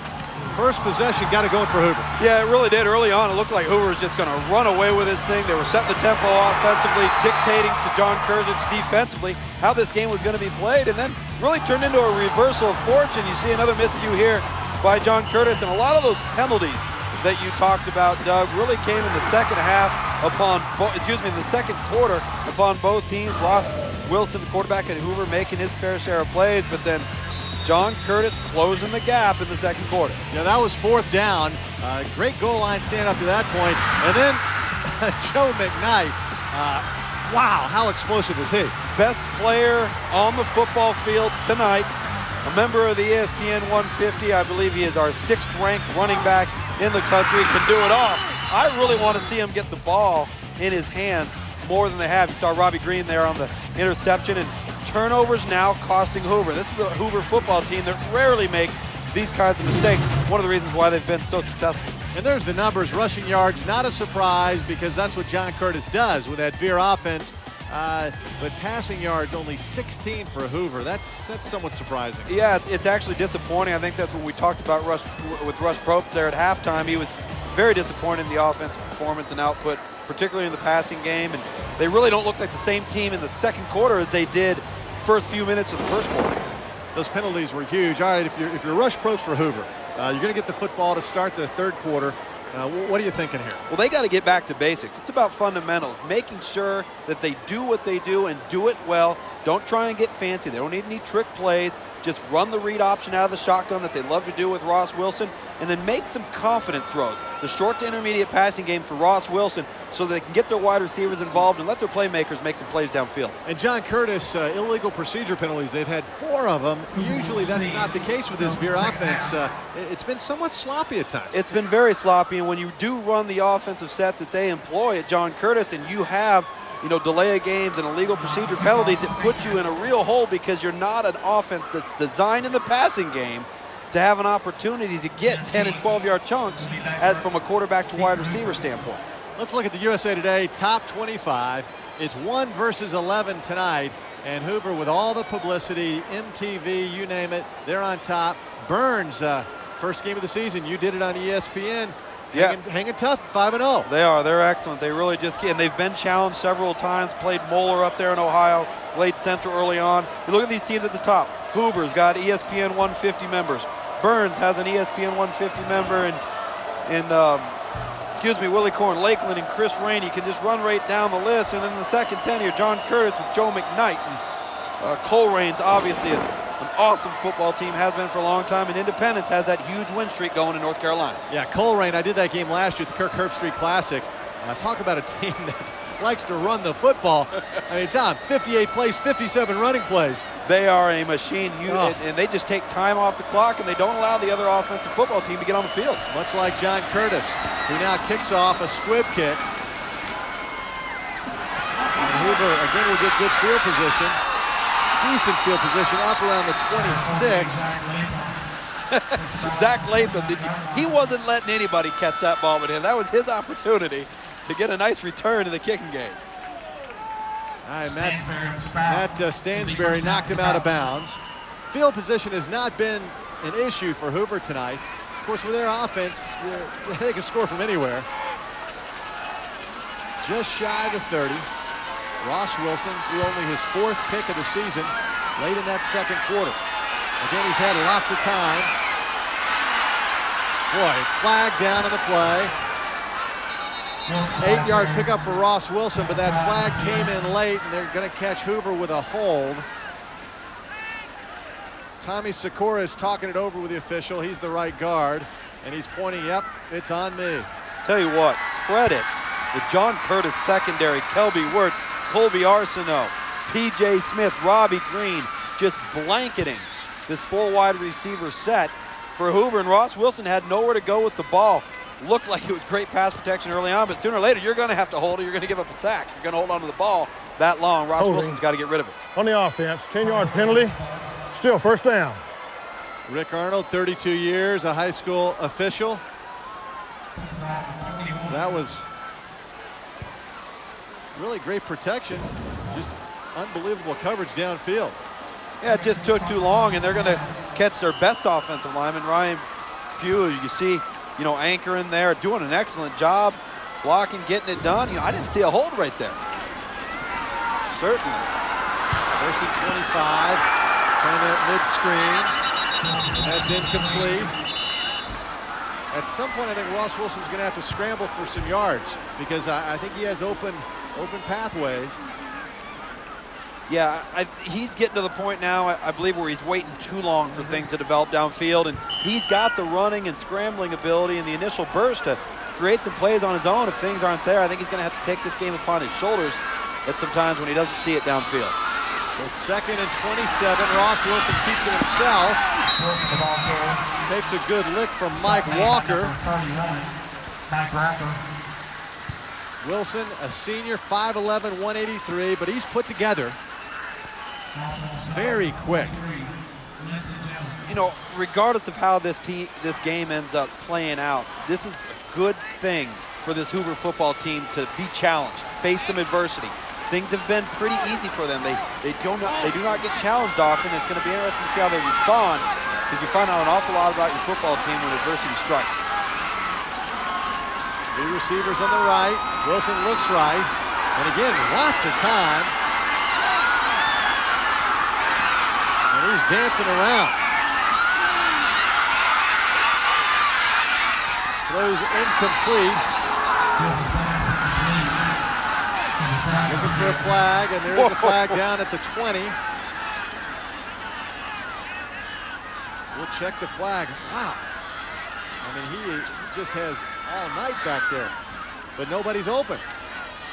Secondary just really getting it done in the back end for John Curtis. They came out defensively this second half. They are ready to play.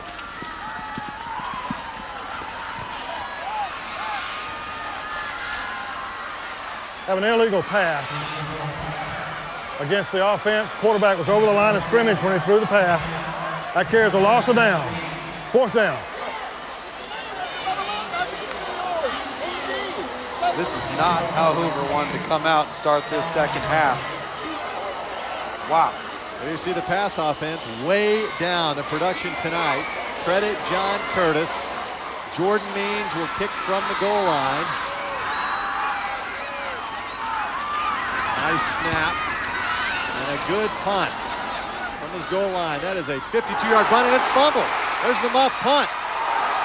Brought down back at the 32 was David Seaman. Zach Latham was right there for the tackle. Almost another huge turnover.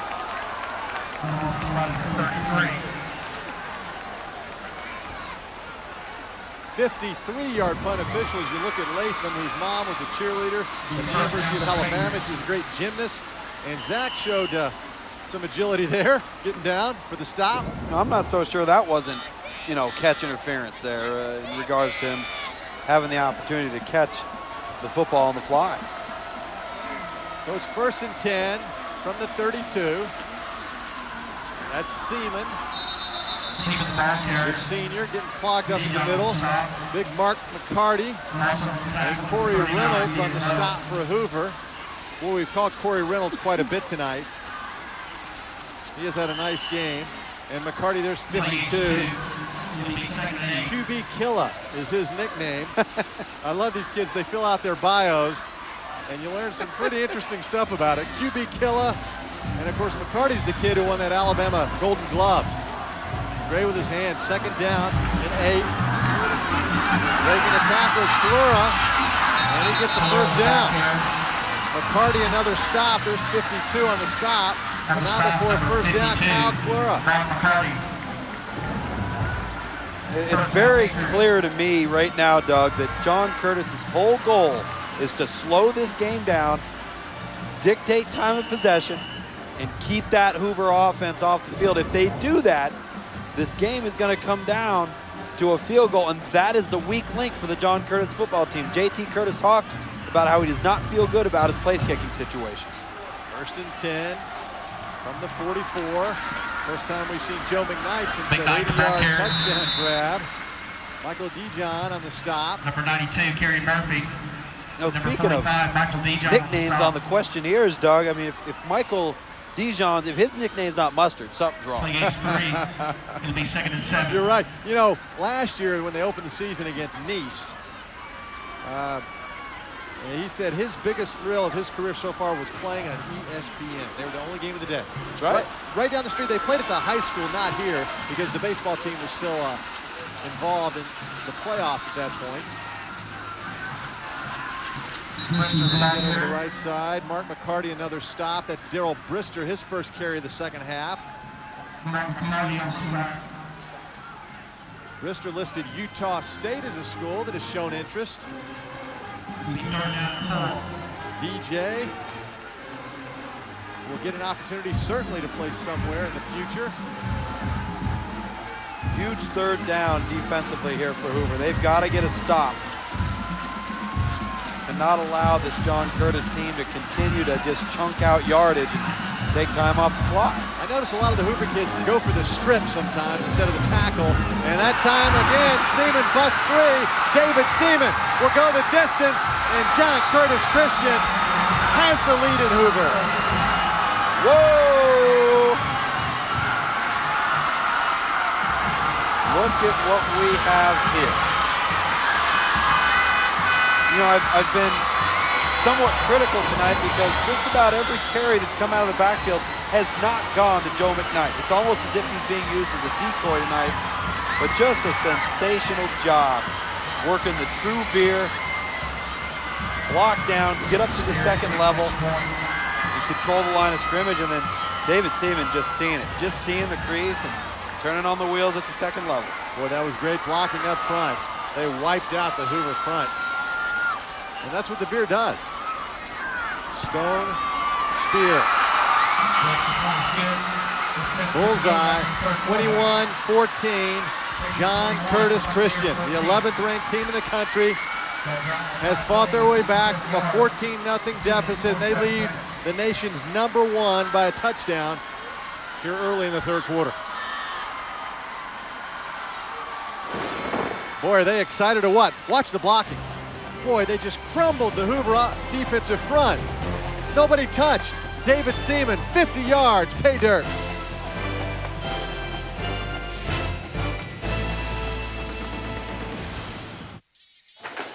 College football primetime, presented by Citi. The 18th ranked Clemson Tigers host Louisiana Tech, Saturday at 7 on ESPNU. I'll be there in 5 minutes. Oh, and my parents are coming too.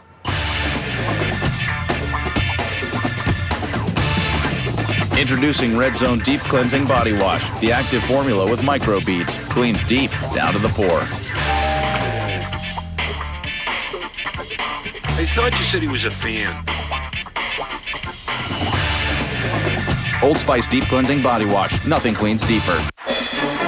From the fields of glory where Saturday afternoon legends are born, to the pageantry and passion, it's time for college football. Now you can bring that passion and pride home with Fathead. So put away that foam finger and slap up a Fathead. With schools from all the big-time college football powerhouses, Fathead wall graphics are classic collectibles made for only real fans. It's easy to put up. Just peel and place in any home or office. Fathead can take a hit. Printed on strong, durable vinyl, Fathead is the only wall graphic that actually lets you move it over and over again all season long. Looks like this little fella's ready. So big and real, you can't find them in a store. There's only one place to get them, fathead.com. Officially licensed by the Collegiate Licensing Company, NASCAR, the NBA, the NFL, and Players Inc. Fathead.com is where you can also find all your favorite players and teams. Call or go online at fathead.com today. Check out our special season pricing and be the ultimate fan of your team. Fathead. Go big. Real big. The #1 team in the country, Hoover, Alabama, trails John Curtis by a touchdown. Ross Wilson, their quarterback. Hoover not only going for the national championship this year, but their 5th straight state championship in the large school classification in the state of Alabama. They have not been behind very often.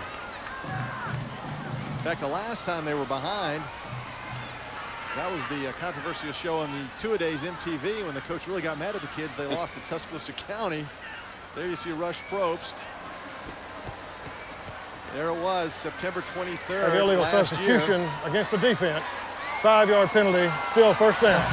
So that helps. It's 1st and 5. No, Rush Probst has seen a lot of peaks, and every now and then you need to see a valley and get yourself refocused. Winning can breed complacency. And again, right behind that massive offensive line is Dennis King. He goes forward, gets close to the first down. Mike Henry on the stop for John Curtis. And here, look at that. What a great angle. I'm just so impressed by that blocking scheme. That's the veer, though. That's why it's so effective. True veer. Block down and up to the second level and just collapse the defensive front. Then your secondary people better tackle. Well, where were the secondary people? They were up near the line of scrimmage. There was nobody at home. And the Hoover Bucks have struggled their last 3 possessions. Interception, fumble, and the punt, which was a great punt, by the way, a 53-yard punt from the goal line. But that's not the production that the Hoover Bucks are used to.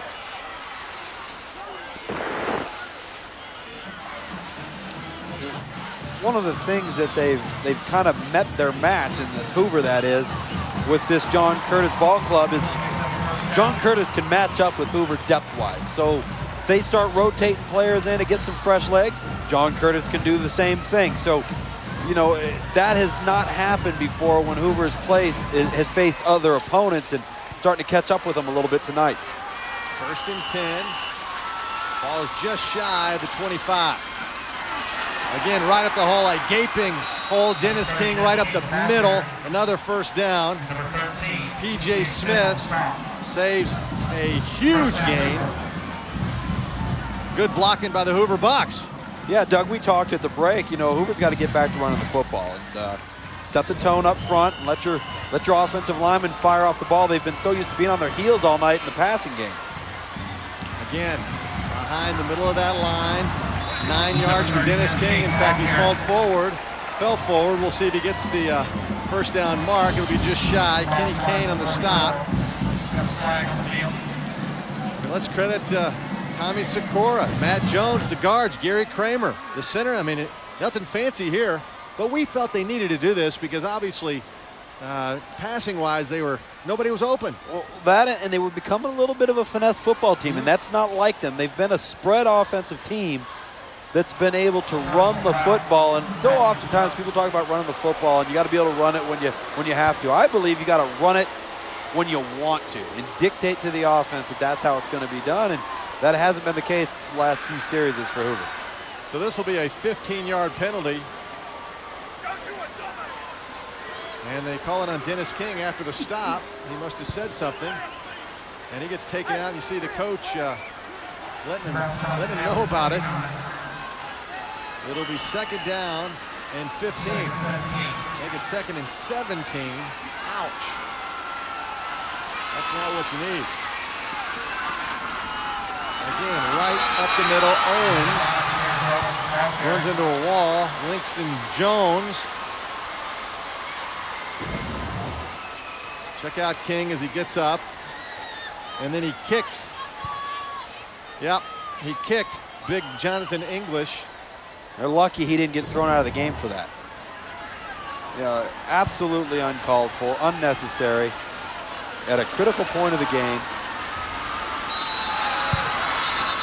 And the officials, it's a timeout for the Hoover Bucks on 3rd down and 13. Well, as you said, Tom, this is unusual for Hoover to be behind. And with all that goes into this game, with all that they put into this season, and the national championship, and the MTV show, and all the newspaper articles, I mean, they got to be feeling a little pressure right now. Well, they do, and again, unfamiliar territory for them, and you find out an awful lot about your football team and the character of your players when things aren't going your way, and things aren't so easy. And we talked about that last night out in Los Angeles with Oaks Christian and their football team, which offensively they are a juggernaut. Everything comes easy. Jimmy Clausen rarely gets hit. Those things are going to change when you get to the second level and you become challenged. I know as a player, had an opportunity to win a lot of football games. Had a season where I lost a lot too, but I learned a heck of a lot more during that year where we lost more games than we won. Hoover High School. They started back in 1962. It was Berry High School then. Their overall record, state titles, 5 in the last 6 years. Legendary Bob Finley in the state of Alabama, a legendary figure in coaching, was their longtime coach.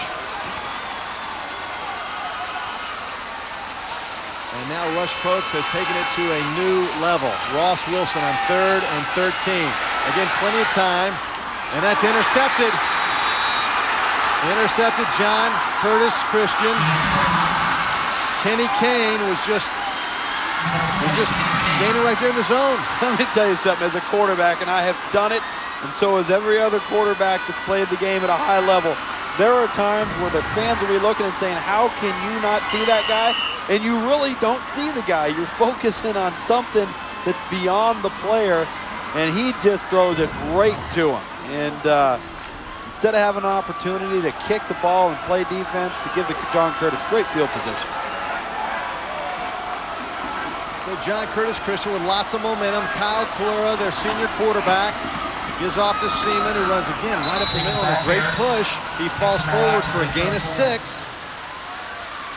Viet Vo, first time we've mentioned number 39, the senior outside linebacker who leaves the field now with his shoulder kind of hanging low.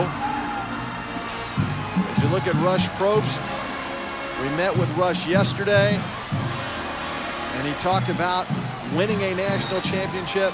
It's a goal they set, and it's something that they really wanted. They campaigned for it, and now they must come from behind. Seaman flagged down on the play. He gets bottled up. And they're doing a better job of tackling now. Andrew Satriano in there. Instead of tackling the football, they're tackling the ball carrier now, Tom. Yeah, they are, and what's going to happen, sooner or later, you're going to see it.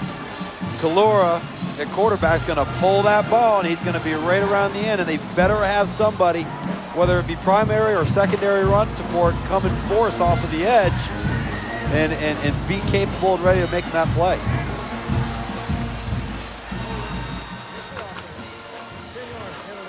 All right, that's holding against John Curtis. Rick Arnold forgot to turn on the mic. Come on, Rick. It's happened a couple times. But as Rick told me, hey, high school officials don't wear that microphone too often. No, they don't. No, Joe McKnight has been on the field, but has not been a part of the game plan since the first quarter. He's in the slot, right above the hat on the Hoover Buck. And they're going for him down the middle of the field, and he's open. Touchdown, John Curtis. Wide open. Wide open, Joe McKnight. Until now. And see, it's those types of plays that he creates every time they call his number.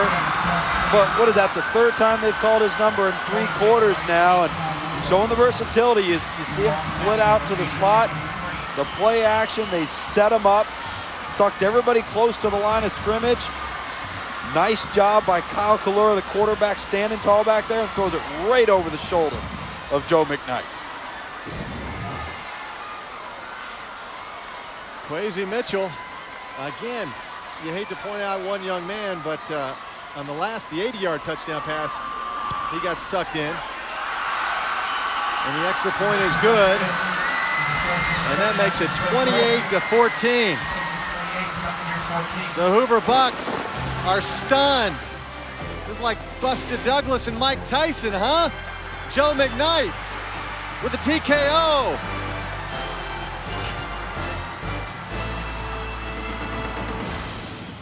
Friday. It's casual day, so hopefully you're taking full advantage. It's also the 5th day of a 7-day week. 7 + 5 = 12, which of course is the retired number of Jim Kelly and Joe Namath. It also happens to be Heinz Ward's favorite movie. And if that's not enough, there's only 3 days till Green Bay Philly on Monday night. 3 days till Favre and the Packers face off against McNabb and the Eagles at 8:30. TGIAM, people. Thank God it's almost Monday. That's right, man, you've earned it. This should be the best time of your life, and it can be with Vasamine. Male virility and performance is all about maintaining healthy blood flow. Vasamine brings new meaning to the phrase feeling the flow for men every day. Vasamine is a once-daily tablet with clinically tested ingredients that help improve virility, stamina, and performance. It's easy to use and non-prescription. Call today and get your risk-free 60-day trial of Vasamine, and we'll give you an additional 30-day supply absolutely free. Call in the next 15 minutes and receive a free month supply of Maxiderm, the #1 topical male performance formula on the market, as well as other free gifts. We weren't ready for the doctor or prescription. That's why we decided to give Vasamine a try. His driver's license says he's 41, but I think he's 18 again. Call today and get your risk-free 60-day trial of Vasamine, and we'll give you an additional 30-day supply absolutely free. You've earned it. Feel the flow with Vasamine. Well, the home crowd trying to get their team back into this one. Hoover's behind 28-14, and they are stunned. Hey, but the student body won't let down. They know the clock is certainly in their favor. 4:57 to play in the third quarter. Lots of time. And this is a big play offense. Another squibber. Dennis King breaks a tackle. Gets up to the 28. Shelby works on the tackle. Joe McKnight. 66 yards. First half. Showing some strength. Can't strip him.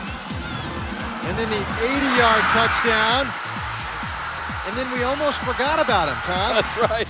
Either this is a masterful game plan by J.T. Curtis and his staff of allowing him to be a decoy for 10 to 12 to 15 plays at a time and then popping it up to him, or they just haven't had him, a part of the game plan as much as maybe they usually do, and are doing this, in the role that they feel can best suit them, because they have not been consistently giving him the ball on a routine basis, particularly out of the backfield.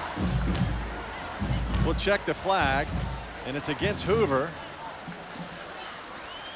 because they're already stepping off 15 yards, so the Bucks will get the ball back at the 17-yard line. We're going to find out a ton about the complexion of this Hoover football team with this series coming up right here, Doug. I talked about it earlier. Winning at times, if you win enough, will lead to complacency, and then eventually complacency can lead to a loss and will lead to a loss if you don't have your ducks in a row on a consistent basis. And this is foreign territory. We talked about it. Hoover has not been in this situation rarely at all certainly in the last 5 years. And we'll check the injured player for John Curtis. It is number 6. That's Jonathan McKnight.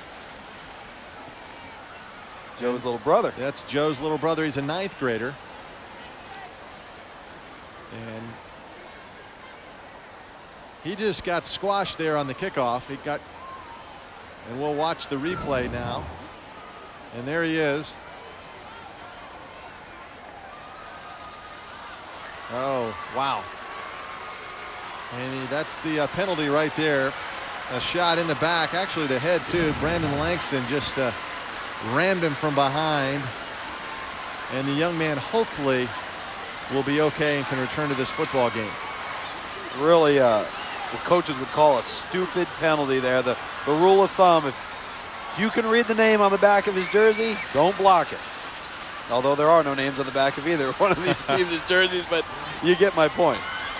Well, penalties have been such a big factor in this game, but we saw it. Hoover was moving the football when they had the 15-yarder on the last drive with Dennis King, when he just kicked Jonathan English, the big nose tackle for John Curtis, and now a flag down. That's an illegal substitution. Brandon Clear, a wide receiver, was late, and look at Rush Probst. He is beside himself. It'll be 1st and 15. They're back now at the 12-yard line. Tom, you just sense Hoover is flat right now, and they got off to that quick start and almost let their guard down. Yeah, they're becoming unraveled right now. They really need something good to happen to them. Get them out of this funk. Ross Wilson keeps it himself. Kenny Kane on the stop. Kane is the young man who came up with that pick on the last drive. Ross Wilson has thrown 2 picks tonight. Came in 14 touchdowns, 3 picks, and add 2 more. At this same point last season, he had 10 interceptions. So coming into this game, he was doing very well in that department. But now he struggles. And he's going to go down. Jacob Dufresne, senior. And we'll check the flag up around the 23-yard line. It's probably going to go against John Curtis. It's in the secondary. We'll have a holding penalty against the Patriots.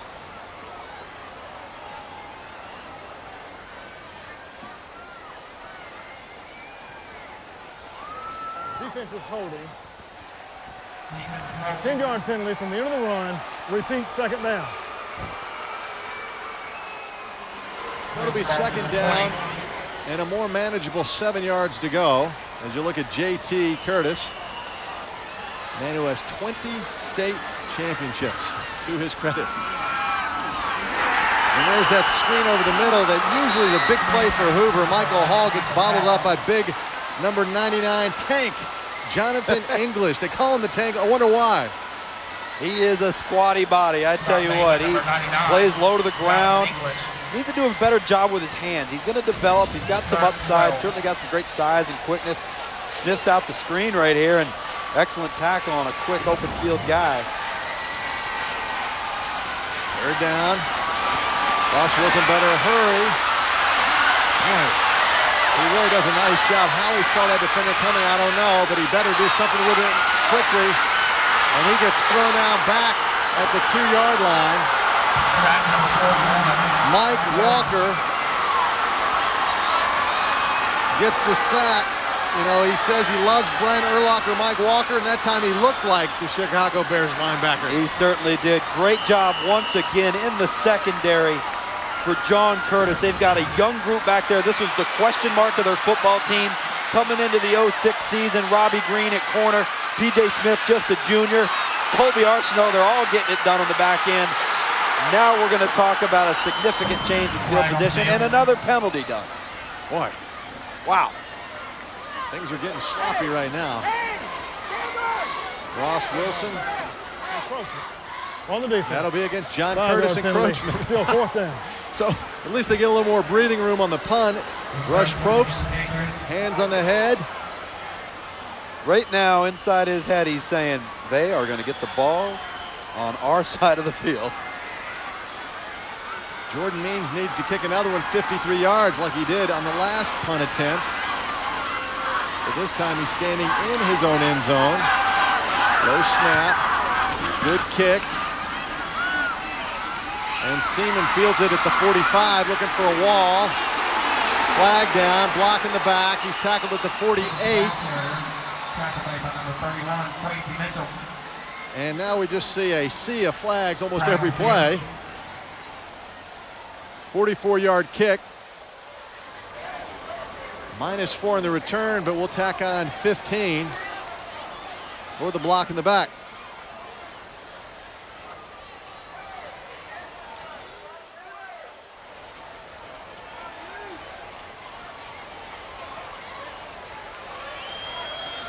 So that's a good penalty if you're a Hoover fan.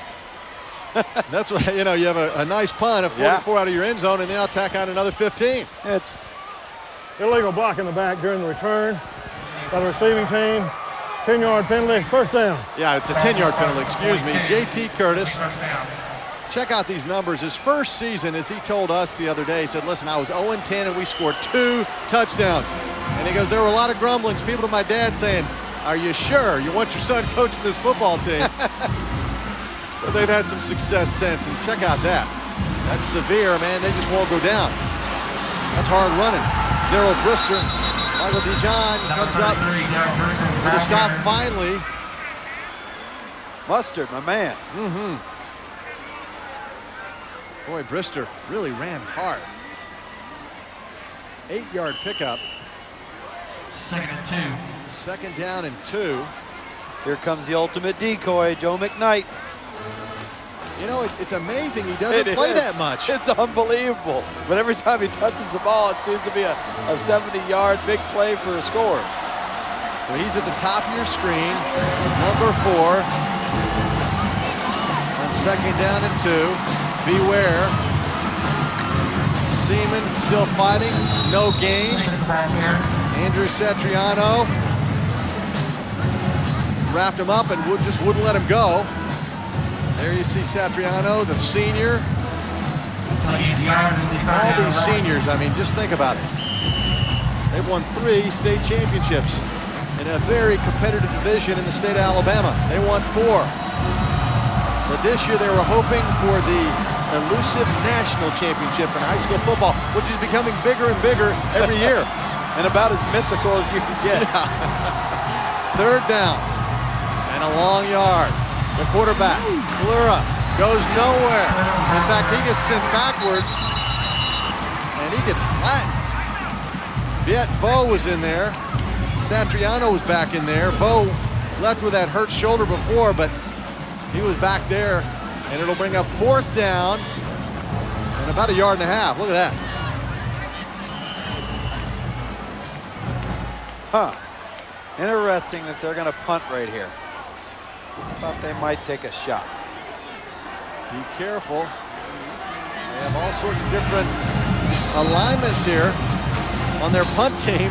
Sometimes they have 2 wide, sometimes 1 on either side.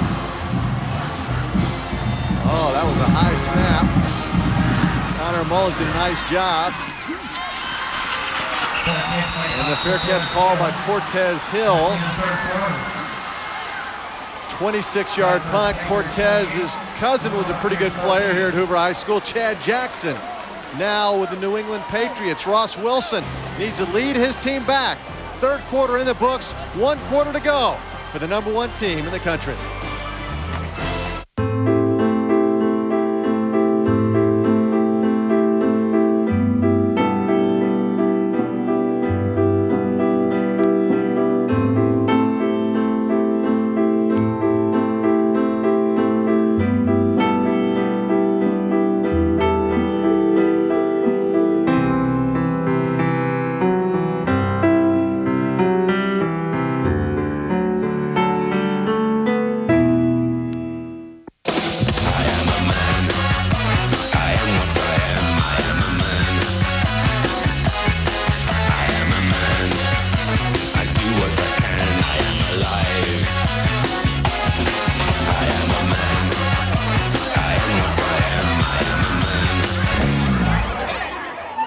If you stink, it wouldn't matter if you were the last guy on earth.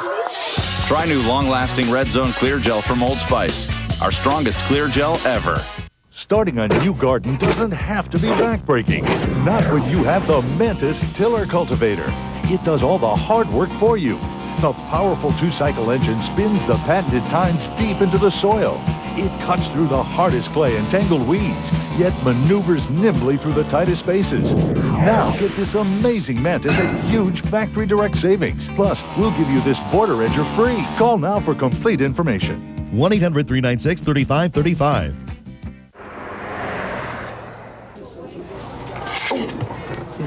You all right?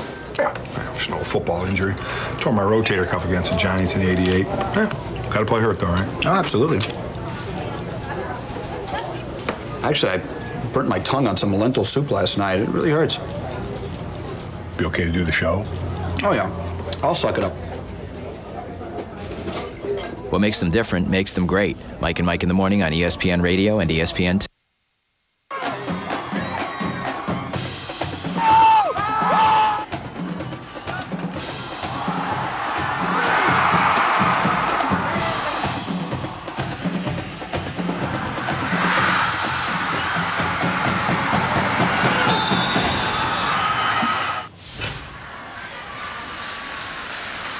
They're calling tonight the blackout. They were urging fans to wear all black. Most of them have. The team wearing black on black for the first time ever in Hoover High School history. And right now, John Curtis giving Hoover a black eye. It's 28-14 as we start the 4th quarter. John Curtis 11th in the country. Hoover is #1. John Parker. Ross Wilson hands off to Dennis King, John Parker's older brother who won a state title here now at Alabama.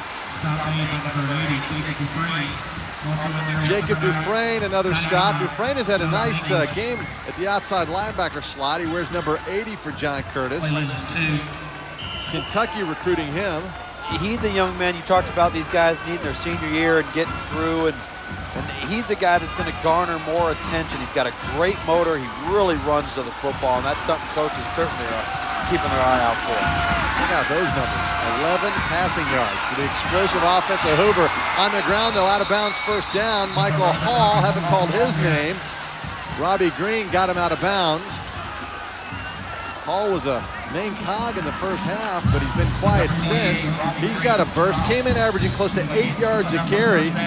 And we talked about Joe McKnight and his comparison to Reggie Bush. This guy has a little Reggie Bush in him. Yeah, he's shifty. He kind of reminds me a lot of the young man we saw last night for Venice, Curtis McNeil. Short and undersized, very shifty, difficult to get a clean shot at. Boy, he was a good player. He really is a good player. He's going to be a great prospect in 2008. Dennis King was just brought down by the big mitts of Jonathan English, who loves to play basketball. Imagine this guy, 6'1", 310 on the basketball court. And obviously loves Shaquille O'Neal, being a Louisiana guy, and Shaq played at LSU. I'd like Big 99 on my basketball team. You think he's boxing some folks out? Huh? You think he's clearing the paint? Oh, man. Now, you'd have to probably give him a little time on the bench for a blow here and there, but wow, he could knock some guys around. Ross to the outside, looking for Charlie Zorn, who caught a touchdown pass in the first quarter. Man, that seems like an eternity ago. That one went through his hands. We mentioned Ross, a young man who is committed to Alabama as a baseball player, but as Rush Probst told us yesterday, this kid, he has football smarts, he loves it. Vanderbilt, Ole Miss, Mississippi State are recruiting him. And if they come a call, and maybe even Alabama, who knows? I think he wants to play football. He does. I think it's got to be the right opportunity to lure him away from baseball. I don't think there's any question about that. Hasn't played as well tonight as he has in the past. No question on 3rd and 8. A big third down for Hoover over the middle. And he misses his man, Michael Hall, who was open right in the middle of the Bucs logo. It's 4th down. Will Hoover go for it, or they send the punting team out? You almost have to punt at this stage with 10.5 to go. A lot of time left, but again, the flip side of that, when you punt to a team like John Curtis that can really determine how much time they're going to reel off that clock, it can be dangerous. Jordan Means has done a nice job tonight punting for the Buccaneers.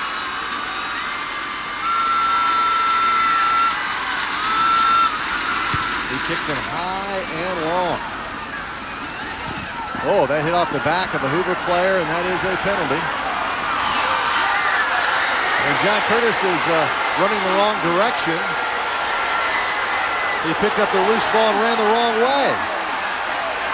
And now a penalty down. That may be a late hit of some sort in the end zone. We're not sure. That's the craziest play I think I've ever seen. Oh, no.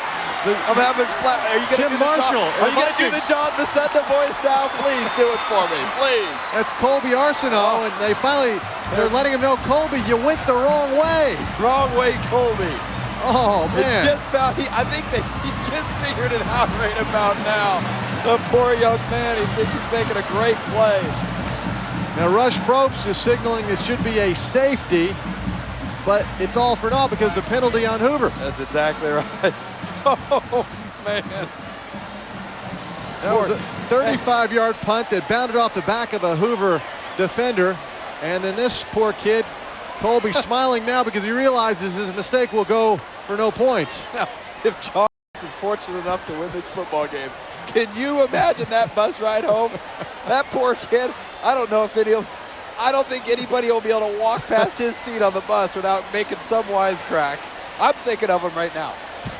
I got to come up with something before the end of the game. And you know, the great thing about it, boy, he was really celebrating. He was going crazy down there. Oh, yeah. Made a huge play.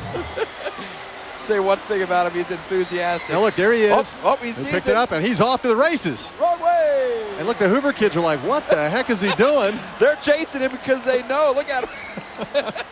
He goes, aren't all end zones the same? Well, they're trying to tackle him for the safety. Yeah, I know it. I mean, that was a pretty good play by the Hoover kids. Aren't all end zones the same, the young man said? Oh, me. Oh, so good Colby time. all smiles. You know, Coach Curtis talks about him being one of his most instinctive players. Maybe not quite as physically gifted as some of the other guys in the back end there, like P.J. Smith and Robbie Green, but this guy just finds a way to make plays, sometimes in the opposite end zone. And a timeout on the field. Hoover will kick again when we come back. Joe McKnight, the star. Hey, telling his teammate, hey, don't worry about it. It's okay. College football primetime, presented by Citi. The 18th ranked Clemson Tigers host Louisiana Tech, Saturday at 7 on ESPNU.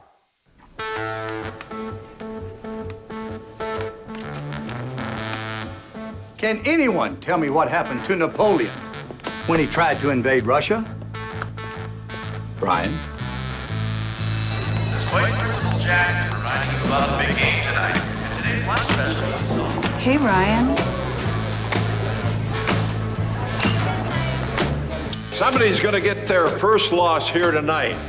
It's not going to be us, is it? No, sir! Take a knee.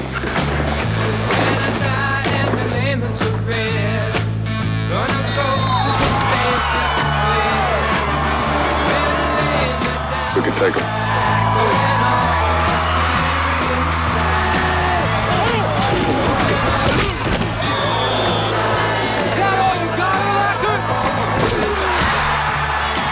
It's all you, Ryan. Got 22 wide cross. Be open, Ryan. Gotcha. Fourth down, last chance for the Hawks. Blue 80. Eye the ball, Ryan. Green in, try to go. Come on, Ryan.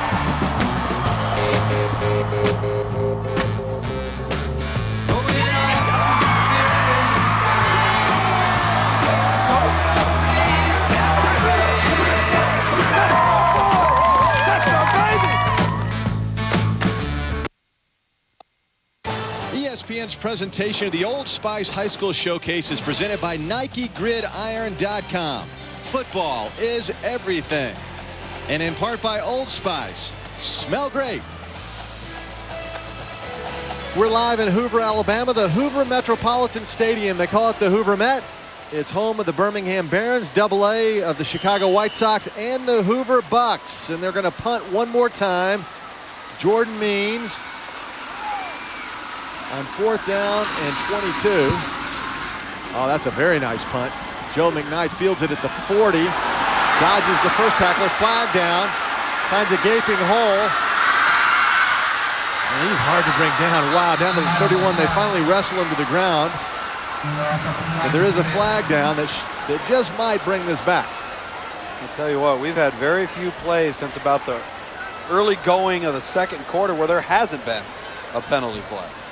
37-yard punt, but a 28-yard return. John Curtis came into this game 3-0. 3 victories, and Joe McKnight had carried it only 9 times, but for an average of 25.7 a carry. Return by the receiving team. 10-yard penalty from the spot of the foul. First down. Coming up is the penalty, and there it is. That's pretty obvious. So a break for Hoover on the penalty. Can't get enough high school recruiting news. I know it's big. Check out ESPNU.com and the ESPN 150. The 150 is a breakdown of all the top high school prospects in the country, along with detailed analysis of over 1,500 high school players nationwide. For more on Tom Lugabill's ESPN 150, log on to ESPNU.com and just click on recruiting. Look at the penalties. I mean, for both teams, it's been disastrous, but for Hoover especially. And the first time they've lined up in that eye look. And would you believe it, another penalty. Good gracious. And is driving J.T. Curtis. Foul, false start against the offense. 5-yard penalty, still first down. Joe McKnight is the top recruit out of the state of Louisiana, which always has its share of outstanding players. Certainly do. You know, D'Angelo, Benton, big play wide receiver, great size, 6'3", 200-pounder, can really run. Ahmad Page committed to Florida State on our air, although he did admit that he's still going to take some official visits this fall. Seaman gets hit hard and pushed back. That gets in. Did they lose the football? Hoover says they have it. No signal yet. Michael DeJohn, Viet Vo in there, and they'll keep it, pointing the direction John Curtis Christian. Where Seaman lost his helmet. This is a baseball field, and they cover up the dirt infield with sod, much like you see with the Miami Dolphins. When the Marlins are still playing, you see that dirt infield. Doesn't happen too often in the NFL anymore because most stadiums now have a baseball and a football stadium, but right down in that corner is where home plate is. And right now they're out there about where the second baseman may stand. On second down, Daryl Brister goes to the left side. Big tackle by Josh Chapman. He's committed to Auburn. First time we called his name tonight. And the big man really showed some pep in his step. Yeah, Josh Chapman is a real load. He's plays with great leverage. You see him chase sideline to sideline and close on the football, powerful tackler. Auburn, they have a knack for taking that undersized guy, you know, maybe the guy that doesn't fit the ideal measurable standards. And Jimmy Johnson, I thought, did a real good job of this, not only at the college but at the professional level. And they find a place for him. If they can run and they're athletic, Auburn's going to take them. It's third down and 15, and Joe McKnight is not on the field. And flag down, boy, that's the 26th flag we've had tonight from the two teams. You know, it's just dead ball foul, false start. It's hard to imagine. Against the offense, 5-yard penalty, still third down. We have the number 1 team in the country and number 11. Two teams tradition rich. I mean, they're good at what they do, and we've had 26 flags. I mean, that's almost inexplicable. It has. It's been very, very sloppy, and you see the coaches, John Curtis on the sideline, they're telling that official that those linemen are allowed to move their head around and their shoulders around to see what's going on, and I think that's what they believe is the reason the flag is being thrown, is that their linemen are just doing their job, and they're being called for false start. Third down and 18. Seaman and Brister have been busy. And Joe McKnight, the star, doesn't play every down. Seaman, boy, he's going to be sore in that bus ride home. DeJohn on the tackle. Corey Reynolds right there. There you see members of the student body.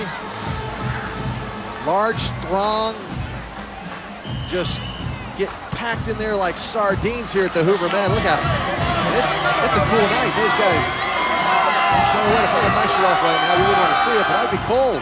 It'd be chilly, Tom Luganville. It's a little nippy out here. It was cool in Los Angeles last night as well. We had that ocean breeze coming in on us. 4th and 16. Hoover coming after it. They get it away. Connor Mullins, short kick. Fair catch, Cortez Hill. Looked like he had a little room, but nevertheless, it'll be good field position. That was a 28-yard punt. Cortez Hill, we mentioned his cousin Chad Jackson, outstanding player here at Hoover. Rush Probst and his Bucks looking for a comeback.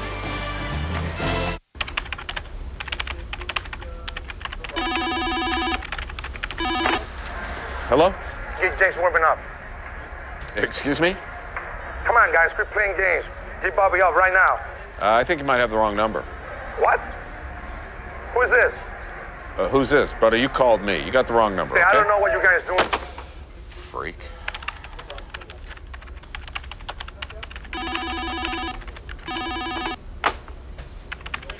That's right, man, you've earned it. This should be the best time of your life, and it can be with Vasamine. Male virility and performance is all about maintaining healthy blood flow. Vasamine brings new meaning to the phrase feeling the flow for men every day. Vasamine is a once-daily tablet with clinically tested ingredients that help improve virility, stamina, and performance. It's easy to use and non-prescription. Call today and get your risk-free 60-day trial of Vasamine, and we'll give you an additional 30-day supply absolutely free. Call in the next 15 minutes and receive a free month supply of Maxiderm, the #1 topical male performance formula on the market, as well as other free gifts. We weren't ready for the doctor or prescription. That's why we decided to give Vaseline a try. His driver's license says he's 41, but I think he's 18 again. Call today and get your risk-free 60-day trial of Vaseline, and we'll give you an additional 30-day supply absolutely free. You've earned it. Feel the flow with Vaseline. It's a half moon over Hoover, Alabama, and the Bucks are in trouble because John Curtis is about to turn the lights out. John Curtis from Louisiana, wearing the white. Hoover, black jerseys, black pants. Ross Wilson again, nowhere to go. Wiggles his way out of trouble, but he has nowhere to go, and a flag down. That'll be a face mask. Langston Jones came in there and grabbed him by the face mask. No, it looked like it was almost a face mask on both players. This would obviously go to Langston Jones, but they both grabbed a hold of the headgear. Tom, you've played, you've coached. Ever involved in a game where you had 27 flags with 7 minutes to play? Not a game that we won. Had a few where you lost. Yeah, huh? That's exactly right. Good gracious. We have a personal foul, face mask, on the white, be a first down. That's a big penalty because he was going to be thrown for a huge loss. Huge penalty. You're right. See? It's face mask both ways. A double face mask. They always catch the second guy, though. Always. And that was a pretty good face mask, though. Yeah. So Hoover will have the ball in the 45 of John Curtis. And Ross Wilson, his passing numbers, not very good tonight. You know, I've been seeing John Curtis in a lot of what coaches call cover 4, which is, it looks like cover 2, but it's basically each and every secondary player is responsible for a deep quarter of the field. The 2 outside corners and the 2 safeties. And then Hoover's trying to run, you know, all up routes or streak routes with their 4 wide receivers. And that is not the coverage that you want to try to attack with what coaches would call 4 verticals, which means all 4 wide receivers are running go routes down the field. It's great cover 3 beater, and it's a great cover 2 beater, but not against this quarter coverage. Again, all 4 DBs dropping into 1 quarter of the field in their coverage. It's not the look that you want to try and match up, and it's why Ross Wilson hasn't found any wide open receivers downfield. 1st and 5 from the 45, and we will give credit to the fans from John Curtis. Those are great signs they brought up from New Orleans. Wilson has his man. 1st down, Hoover. Dennis King knocked out of bounds at the 24. Now the crowd's back into it. Kenny Kane pushed him out of bounds. This was a pretty pass. Yeah, I tell you what, he showed some patience. If he throws this earlier when he pumped, it's an interception. It's going the other way. He ends up showing some patience and gets the DB to bite and hits it right behind him. So the ball's on the 28. Still lots of time. 6:43 to play in this football game. The crowd is now back into it, especially the student body. They've cranked it up a notch or two. And right into the hands of big Jonathan English goes Dennis King. You're not going anywhere. Jonathan English and Kenny Kane. Now, Kane is only a sophomore, and he has been impressive on the defensive side for the Patriots. Yeah, the coaches really like this young man. They believe he's going to be a future star for them. Again, just a sophomore. Both of these teams fielding 2 outstanding sophomores. Ross Wilson, again with time. And the offensive line kind of standing around like there's nobody to block. Wilson takes off. Cuts it to the outside. Tackled at the 11. Joe McKnight, the younger brother of, well, actually, no, that is Joe. He's in there on defense. I thought that was his younger brother. We're seeing it both sides. You're not able to be a decoy on defense, so I guess when he's in there, they are expecting big things out of him. And he got a little dinged on that play.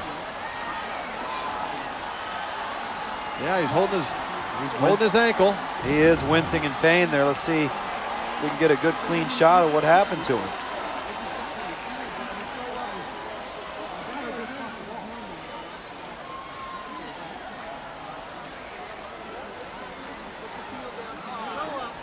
Watch his ankle.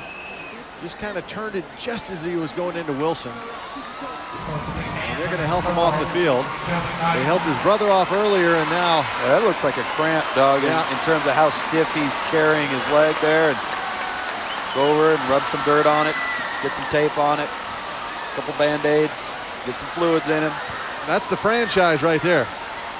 Next Saturday on the Old Spice High School Showcase presented by Nike, it's a battle of two of California's top programs when Mission Viejo takes on De La Salle, currently ranked number 4 in the USA Today Super 25. The Old Spice High School Showcase presented by Nike next Saturday, 10 Eastern on ESPNU. It's 1st and 10. The ball's in the 12. Ross Wilson engineering this drive. They've been aided by a penalty, some great scrambling capability, and one pinpoint pass by the senior.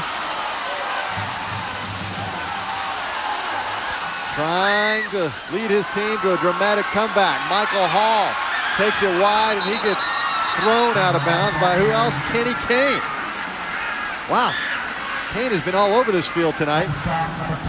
Kenny Kane is going to be a special football player, and I'll tell you one reason why: he can run. And you see Langston Jones, the same thing. They are just stretching this play to the sideline. They're not going to allow Hall to turn the corner on him. Great pursuit. They're filling the lanes.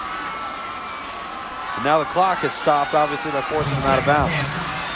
2nd and 10. Still plenty of time for this quick strike offense. Flag down. Another penalty. This one will go against Hoover. Almost a delayed snap from Hoover.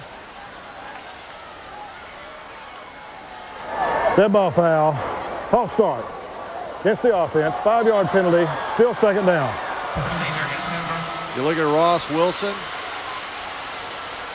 He could be headed to Alabama on a baseball scholarship. At least that's what he says right now. His brother is the starting quarterback at Alabama. Both his parents graduated from the University of Alabama. Well, the right side moved. I think Gary Kramer just didn't snap it in time. Yeah. They were going on a silent count there. Patrick Crump trying to get a little bit of a head start.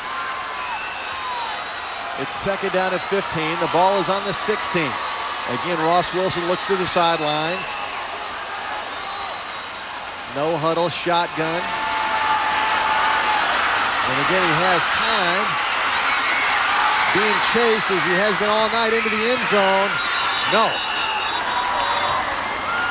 And that'll bring up 3rd down. Looking for Michael Hall. You know, you can't say enough about this John Curtis defense. And really what they're doing right now is just laying back into zone defense and doing a great job just playing the ball in front of them, staying deep as the deepest wide receiver. When you come forward to have to make plays, that means the offense has to earn it. You're not giving up anything behind you. I mean, Tommy's obviously confused somewhat. I mean, the zone that they're running, he's standing back there all day and can't find anybody open. Big 3rd down play. Wilson again. Swings it out. Oh, a dangerous pass. Dennis King gets lambasted by Colby Arsenault. That's Mr. Wrong Way, who was definitely going the right way. Just ask Dennis King. Hello. Yeah, Dennis saw that one coming too. I think he heard a couple of footsteps and tried to peek at where the defender was instead of making sure he hauled the football in. Great job timing up the hit there and making up for it. He's got to redeem himself. He's worried about that bus ride home, Doug. All right, it's 4th down and 15. And look, he's pumping up the crowd. Hey, he's playing on the road. He doesn't know that. Into the end zone. It's a jump ball, and it's incomplete. Looking for Brandon Clare, 6'5", against the shorter P.J. Smith, although P.J.'s 6'4", so I mean, that was not the matchup they were looking for. But that was clearly the matchup that John Curtis wanted if they were going to get a look like that. Clear is Hoover's tallest wide receiver. P.J. Smith, normally a safety, moves outside of the perimeter and matches up, makes a great play on the ball. Well, there it is, Hoover on 4th down, trying to come back, and it falls incomplete. The Bucs are in trouble.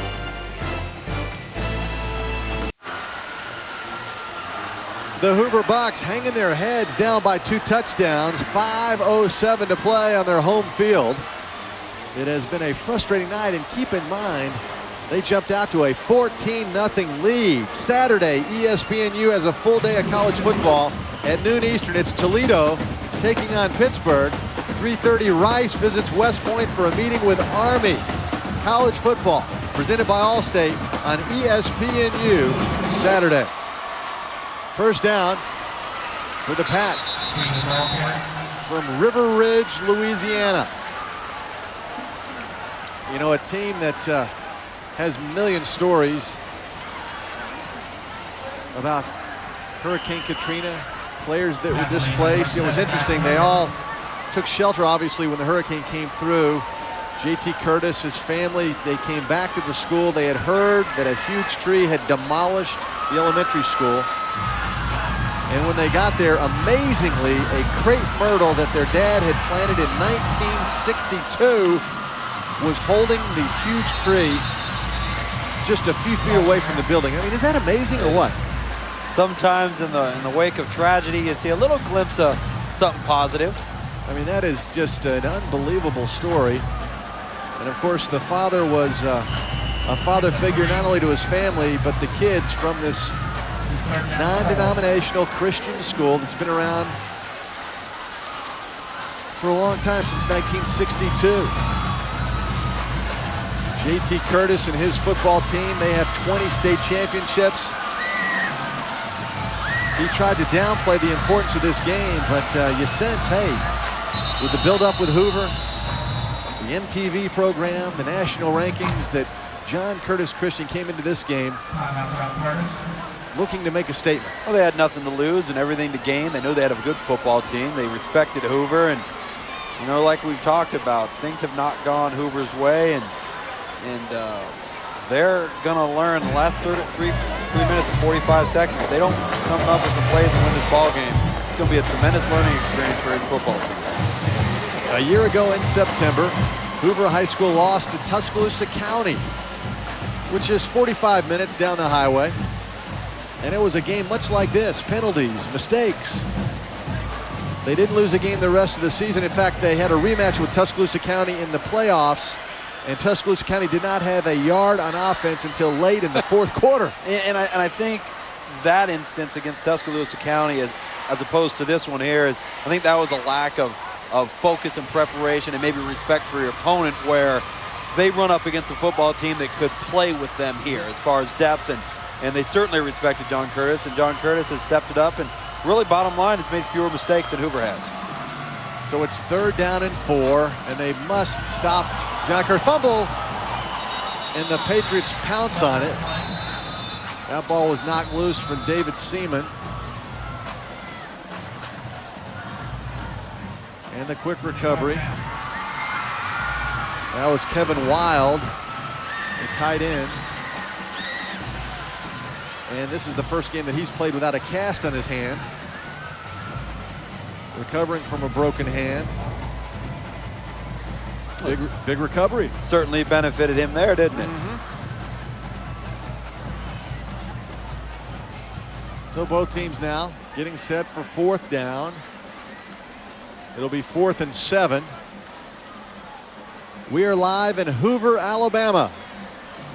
A city that is growing, a city that's in the news. President Bush was here yesterday talking to the mayor about ethanol fuel that they use in the police cars. It was a big deal. Doug Bell, Tom Luganbill, we watched on television, or at least I did. Tom, you were out there doing a high school game in California. Yeah. And tonight we came in, Hoover ranked #1.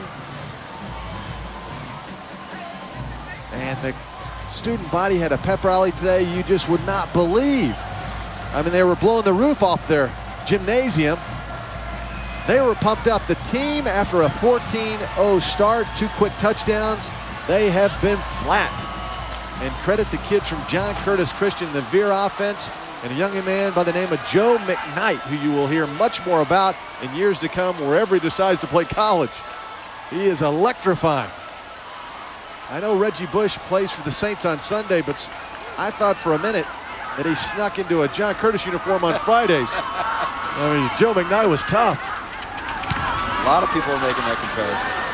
Connor Mullins, a short punt. And John Curtis will let it die at the 45. And again, field position has been great for Hoover. They just haven't been able to do anything. Joe McKnight. Here's a young man, 66 yards first quarter. Young man, LSU, USC, Florida State, Notre Dame, Florida. 80 yards, got behind the defenders. And that was big in the third quarter. That was third down. Ross Wilson goes deep, showing off his arm, and that's going to be picked off by who else? Joe McKnight. And we're back live, and he's up to the 37. Boy, went right from his clips to a live highlight. Just add another one onto the docket. This guy is all over the place.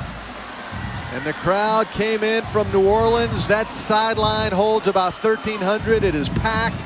McKnight down again. Could be a cramp, we're not sure. They helped him off the field before. Wilson just let it out. Wow. I mean, he just let it fly. And McKnight was just simply playing center field. And again, that's the same leg as he was tackled. That's left leg is what was bothering him before. But now they're holding up the right leg. Now that's a knee examination right there. They'll get him up and get him to the sideline.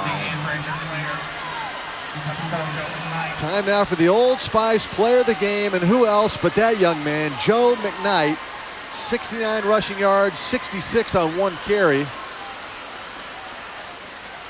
The receiving yards, 2 touchdowns, and now a pick. He is our Old Spice player of the game. And folks, if you're watching, write that name down, Joe McKnight, because like Reggie Bush and some of these others, we are going to enjoy watching him in college. You know, he's a guy that, can you imagine if he had, 15, 20, 25 carries per game, what those numbers would look like? 8 touches, over 200 yards tonight. Simply sensational. That's Kyle Klura, who struggled early on, fumbled a few snaps, but the senior has certainly settled in. This Veer offense, which, you wonder why more schools don't run it, because it's pretty effective. It eats up the clock, it moves the chains, it's hard to stop. You don't see it very often.